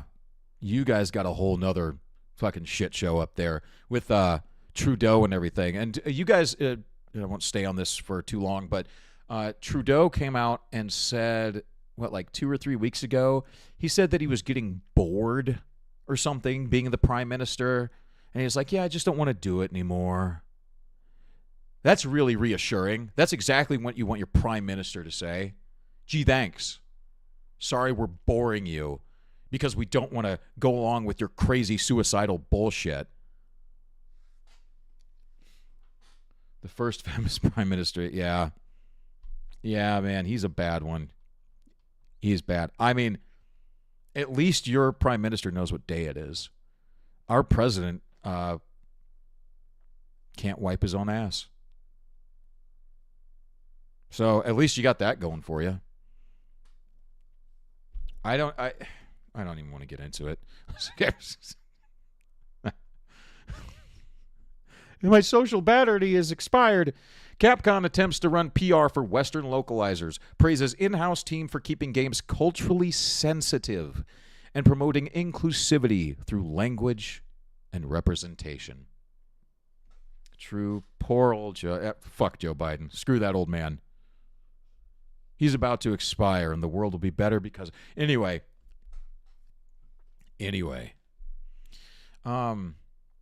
Capcom, in yet again throwing their hat into the ongoing discourse surrounding Western localizers' continual disrespecting of Japanese media, rather than committing to ensuring accuracy within their own localization team's work, Capcom has instead attempted to put a positive spin on some of the industry's worst practices. Entering the fray on April 11th by way of a lengthy post published on the official Twitter account of their own in-house localization team, the Resident Evil and Mega Man series... I forgot all about Mega Man. God, I used to play that game a lot. Series developer began their PR play by asserting to players, localization isn't just about translating words. It's about adapting the game for a global audience. Think cultural nuances, idioms, and regional flair. A good localization makes players feel right at home, wherever in the world they are. Wherever in the world they are. Wherever in the world they are. Wherever they are in the world. I just tried Dragon's Dogma 1 for the first time. I'm really trying to like it. Not sure yet. I didn't even play the first one. I just thought the second one looks really good. It looks like I thought of a game that it had looked like. Whatever. Never mind. I might try it though. But what I was thinking about this is,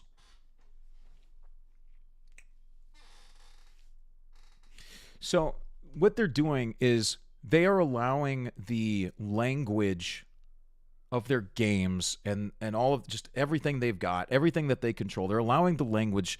They're saying that they're changing it for cultural nuances, right? So the things that appear woke in North America, the West, that's because people in the West want that. It's like, no, we actually want what you're doing, Japan. We want your traditional norms.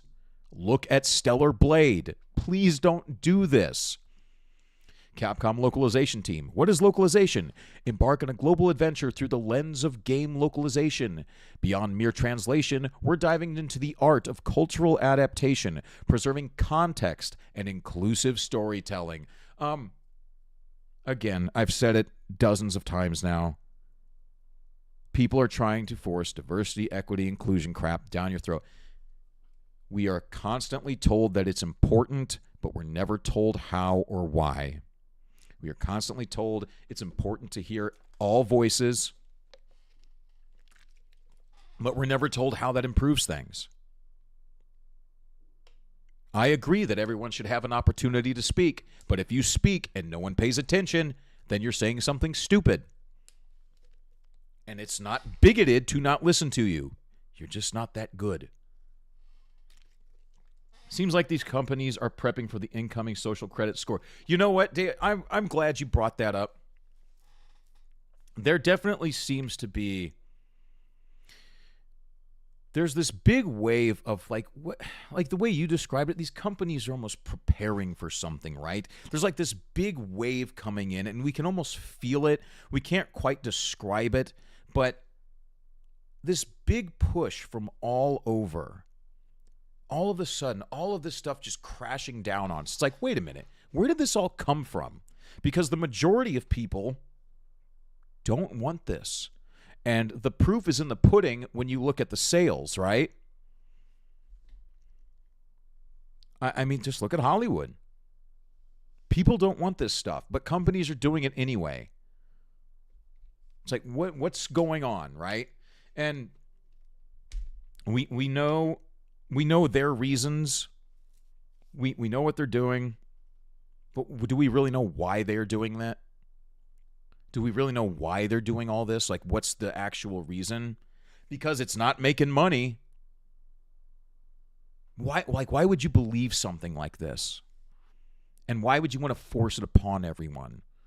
There's something else going on, and we'll get into that another time. So, not just translating. Localization isn't just about translating words. It's about adapting the game for a global audience. Think, okay, cultural nuances, idioms, regional flair. Good localization makes players feel right at home, wherever in the world they are. Lost in translation? Nah, preserving the vibe is key. Jokes, references, and even gameplay elements might need a little cultural remix. It's important to find that sweet spot to make sure players get the intended experience without feeling like something got lost in the process. But again, you're changing the creation. We want... Like if you were going to call a video game art, and there's a lot of artistic expression in art, and there's a good case to say that video games are, in fact, a form of art. I would be one who leans towards saying, yes, they are. When you want art, you want the original piece, right? You want to see it exactly for what it is. Why would I want something different in any way, shape, or form from the creation of what whoever over in Japan, whoever at Capcom worked their ass off to write the story, the dialogue, and build this thing for years. And they want it to come out and they want it to be this wholly original piece of it's their creation. That's what I want to experience. I don't want to experience anything else. That's why I shell out $70 so I can have this experience, not a different experience. I want the genuine article. And again, I don't need to be protected from anything, and neither do you. You're an adult. I trust you to make a decision for yourself. If you think it's good for you, you'll buy it, you'll use it, whatever. And if not, you won't. I trust you. Each language has its unique structure and cultural context. Our teams work to ensure the narrative and dialogue maintain coherence and emotional impact. It's not just about words. It's about capturing the essence of the story in a way that resonates with the target audience. Target audience. Just make the game that you want to make. If it's good, people will buy it. People will play it. If it's not, they won't. I don't know. Things have changed so much. Inclusive language and representation. Okay, we won't go through all this, but we'll stop. Localization efforts extend to promoting inclusivity through language and representation. This involves adapting not only the linguistic aspects, but also addressing gender-specific language, cultural norms, and diverse perspectives. The aim is to create an immersive experience where players from different backgrounds can identify with the characters and narrative. This can be very challenging for certain languages due to grammar. I'll stop. I'll move on to the actual article here in a second, but I just want to point something out. One of the most popular and well-made games of all time, Red Dead Redemption 2. One of the best games ever made. You can find dozens of reaction videos of people reacting to the end of that game. People having emotional breakdowns at the end of Red Dead Redemption 2 because of this journey that they've been on with Arthur this whole time. And you see white and black and brown and man and woman and people from all over the world having a reaction to this story. They can relate to this story. They respect the story. They appreciate the story. And they don't have to see someone who looks just like them. Doesn't need the same skin color. Doesn't need the same gender or sexual orientation. And doesn't have to beat you over the head with politics. It's just a good human story. I will come back to it time and time again. Lord of the Rings has been translated into almost 50 different languages. It is the second best-selling book of all time behind only the Bible. People all over the globe, The Lord of the Rings. And it is based on a Northern European lore that Tolkien kind of created. He wanted to create it because England didn't really have its own mythos or anything like that, or not one that anyone really remembered, so he wanted to create one. And using Northern European lore and mythology and creating a mythology for England, he created a story that the entire world could share. And people didn't need to see the same color skin or the same gender or the same this or the same that. They could just relate to the humanity of the story.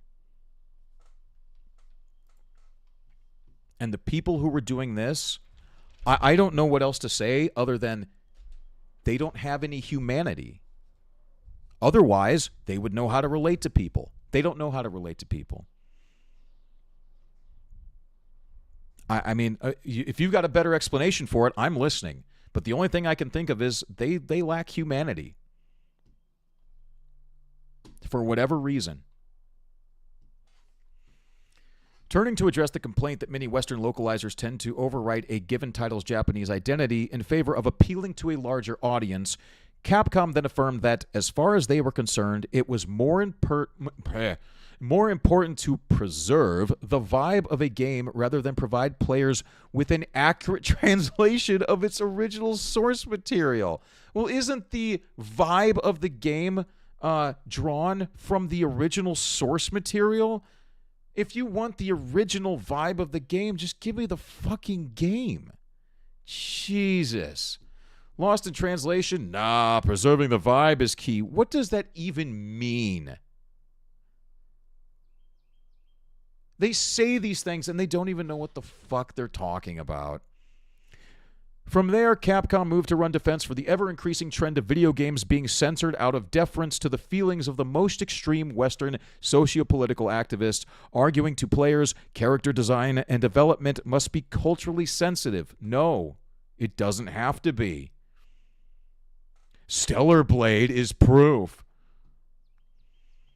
What may be acceptable in one culture might be offensive in another, they declared. Localizers play a crucial role in ensuring that characters are relatable and respectful, avoiding stereotypes or other references that could be perceived as negative in specific cultures. Appeasing the 0.0001%. To this end, the company behind the Street Fighter franchise further detailed that their cultural localization efforts also extended to promoting inclusivity through language and representation. Okay, so it's a lot of... See, images like this make me want to play Dragon's Dogma 2. That just looks cool. The graphics look good. The action looks good. It just looks cool. Jumping to the related subject of how their localization team deals with Japanese-specific comedy moments in their games, Capcom detailed humor often relies on cultural references and wordplay, making it a challenging aspect of game localization.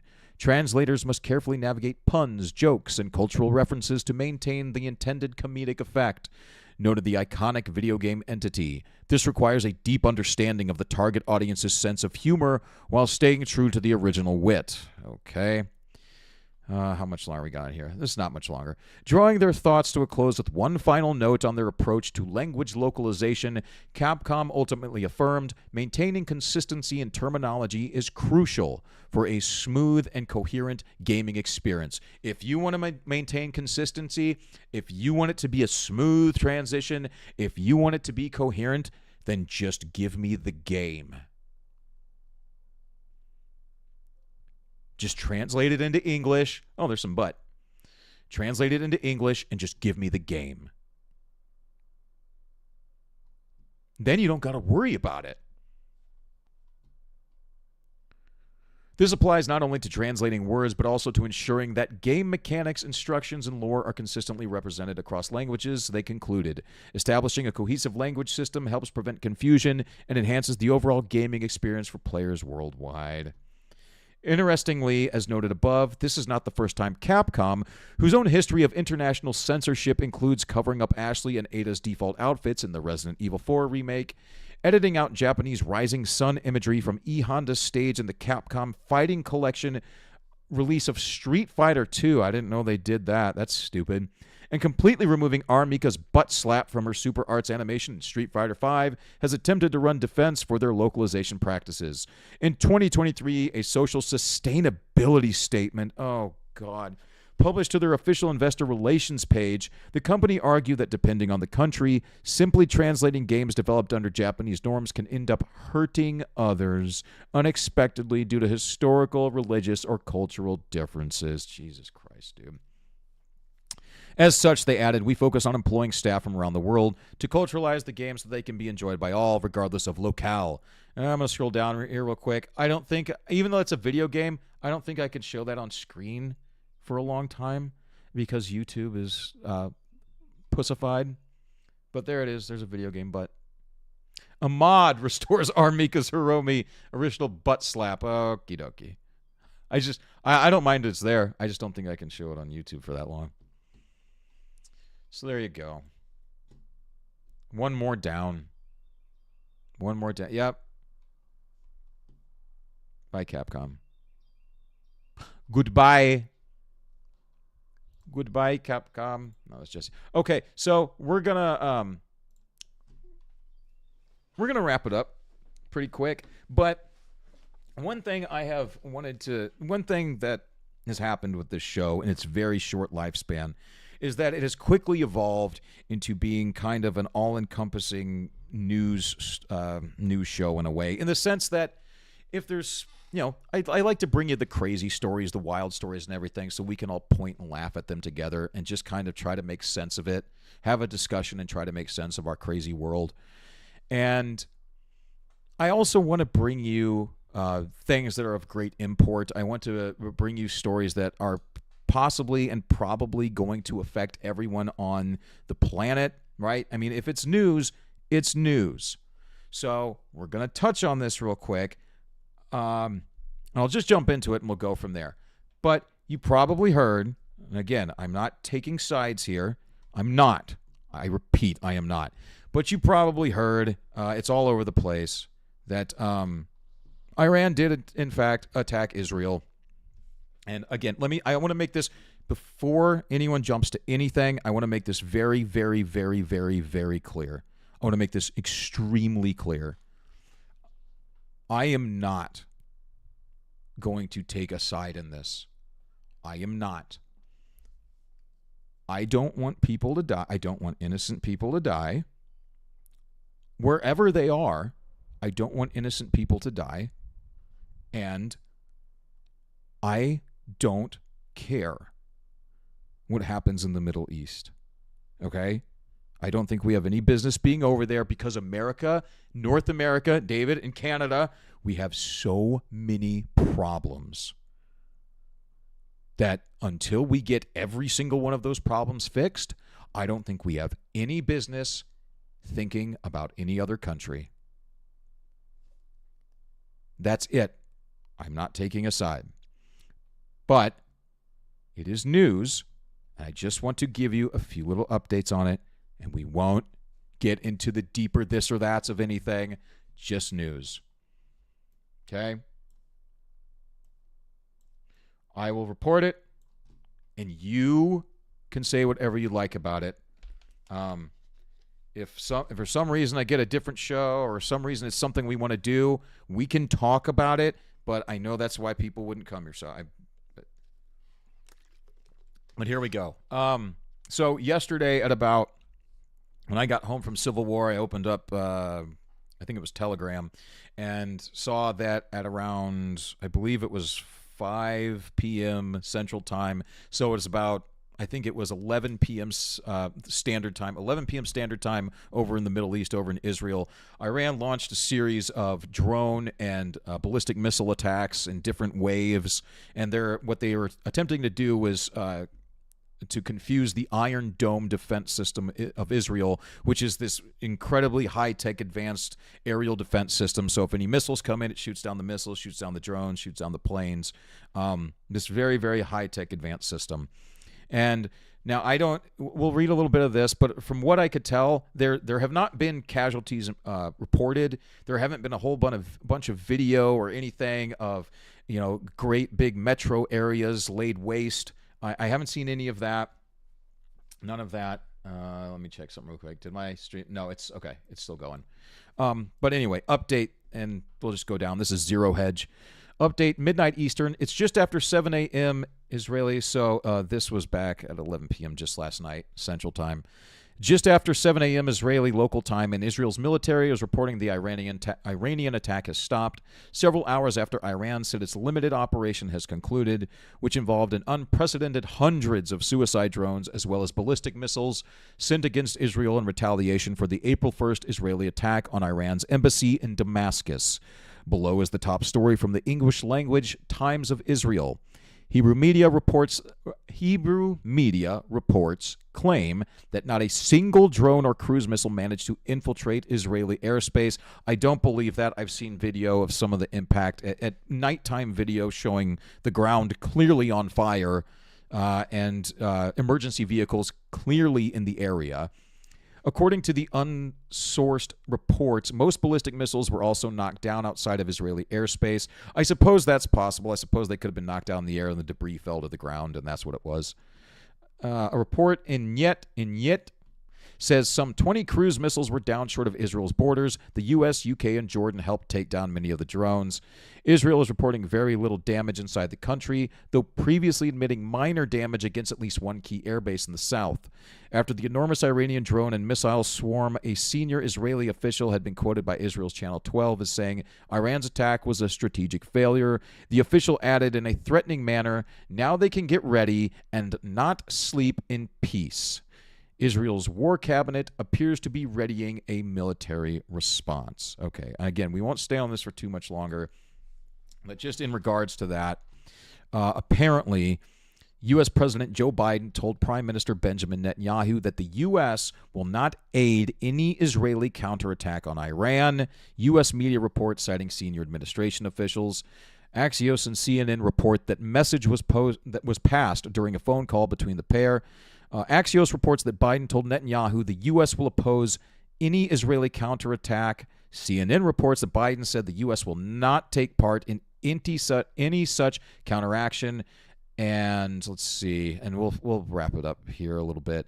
He said, "You got to win, take the win." And other countries in the region led to the failure of the Iranian attack due to defensive efforts by Israel, U.S., Jordan, Syria. Okay, so anyway, it's newsworthy because we might have just seen the start of World War III. So, there's nothing I can do about this. The only thing I can do is report on this and try to be as down the middle as I can, just completely objective as I possibly can. It's not going to do me, and I don't think it's going to do you any good, staying up and sweating this and stressing over it all the time. We just got to live our lives, right? We just have to keep our heads up and keep doing what we're doing and try to stay as positive as we possibly can. Because whatever is going to happen over there is going to happen, and there is nothing that you or I can do about it. So I don't think it makes any sense picking a side and then getting angry at everybody else, because that's how shit like this gets started.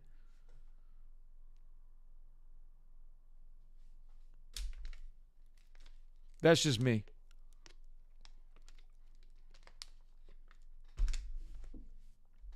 If you've got the money, I would probably buy some gold and silver as fast as you possibly fucking can. Because that shit, gold went through the roof. And silver's still being suppressed, but it won't be too far behind. I would do that if you can. Even if you can only afford like $50 or $100 worth, just get it. Just get it. But anyway, guys, it's sad. It's sad that we're here. But we are. And I don't know why I pulled this one up, just for updates, I guess. And I guess Putin is saying if the United States wants to come to the fields the support of Israel, we will not sit idle here. The smallest attack by the United States on Iranian soil will force us to support Iran. So, I mean, I don't know what you want us to do about it. But there it is, guys. I think we may have one or two more things. But let's see. Oh, yeah. So, back to the stupid. And we're almost done here. But back to the stupid. So San Francisco, because they do so many great things, San Francisco lawmakers want to let city residents sue grocery stores that close. So San Francisco, California makes a bunch of shit policy. Crime goes up, taxes go up, people hate it, so people leave, including businesses. And what do? They blame the businesses. And to appease their voters, what do? Oh, sure, you can sue those businesses. I mean, it's our fault, but you can sue them. That's fine.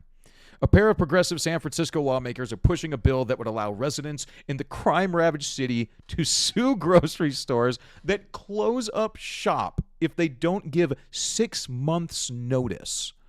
The proposal by San Francisco Board of Supervisors members Dean Preston and Aaron Peskin would require business to either find a successor grocer or work out a plan with residents in the neighborhood to ensure the availability of supermarket options. So, if I'm running a grocery store in San Francisco, I have to, and I want to leave because of crime and taxes and whatnot, and I'm losing millions of dollars or whatever. I want to leave to go to somewhere where I'm actually going to make money and be treated fairly. And if I don't, I have to give you 6 months notice. And if I don't spend my time making sure that a adequate grocery store replaces me, you can sue me. So I have to do all of your work for you. And they wonder why people are leaving. The Grocery Protection Act, which is based on a proposal the board approved in 1984 that was vetoed by then San Francisco Mayor Dianne Feinstein. Wow. She did. Comes amid a rash of retail theft fueled by the city's drug and homelessness crisis that has led to several business closures. Whole Foods closed its Market Street location last year after there were 568 emergency calls logged into a 13-month period due to incidents such as vagrants throwing food, yelling, fighting, and attempting to defecate on the floor, according to the New York Times. At least 14 arrests were made at that location. So they were getting an emergency call at least once a day for over a year. And they made 14 arrests. And they wonder why people are leaving. So there you go. Boy, if this episode hasn't proven to you that we've got a clown world, I don't know what will. This has been a wild ride, man. It's been a good one, though. Hey, I got a question, because we're going to wrap it up there. I do have a question for you guys. Do you kind of enjoy this format? I think I'm going to continue doing this, but, you know, I'm going to focus around, like, the entertainment and the pop culture and everything, because I like making those videos, the movie videos and everything. And I know, you know, I want to focus on positive stuff as much as I can, but I also want to throw in the crazy. I think it's important for us to just look at the clown world, talk about it, and laugh at it, because I think we'll come together over that and realize that we have a lot more similarities than we do differences. If we can just laugh at all the crazy together, I think that's a good thing. But we are going to wrap it up there. So anything you guys want to see on the show, please feel free to comment, do anything. Yeah, I like you talking about multiple topics. Okay, good. All right, well, then we'll keep doing that, because I like a little bit of variety and give you guys kind of a little bit of update about just the general world, just what's happening out there, right? A little crazy here, a little crazy there. A little pop culture, a little entertainment. We'll mix it up. Keep you guessing. Keeps me guessing. But anyway, guys, hey, I appreciate you guys being here. Thank you so much. I'm going to work on a Civil War video. Again, that movie, not what I expected. Not what I expected whatsoever. Better than I expected. Top of my head, 5 out of 10. Maybe 4. I'll have to think about it for a minute, but I think it's 4. Yeah. 4 or 5 out of 10. I don't know. We'll figure it out. I would streaming. It's definitely a wait for streaming kind of movie. So yeah, I don't know. If you like what you hear, please hit the like, the share, the subscribe, the little notification bell and whatnot. And we'll be back here live Wednesday morning to do another ugly review and talk about the early week goings-ons. And we'll just go from there. But anyway, guys, thank you so much for being here. Florence, David, anyone and everyone else who has been here, I really appreciate the support. I'm very grateful for it. I have a good time doing this, and I hope you have a good time as well. And so anyway, have a wonderful rest of your weekend, a wonderful Sunday, a wonderful Monday, Tuesday. And until next time, guys, you take care of each other and you take care of yourselves and never stop telling stories. The world's just a big, crazy story, and I am here for it. So take care, guys. See ya. Have a great day.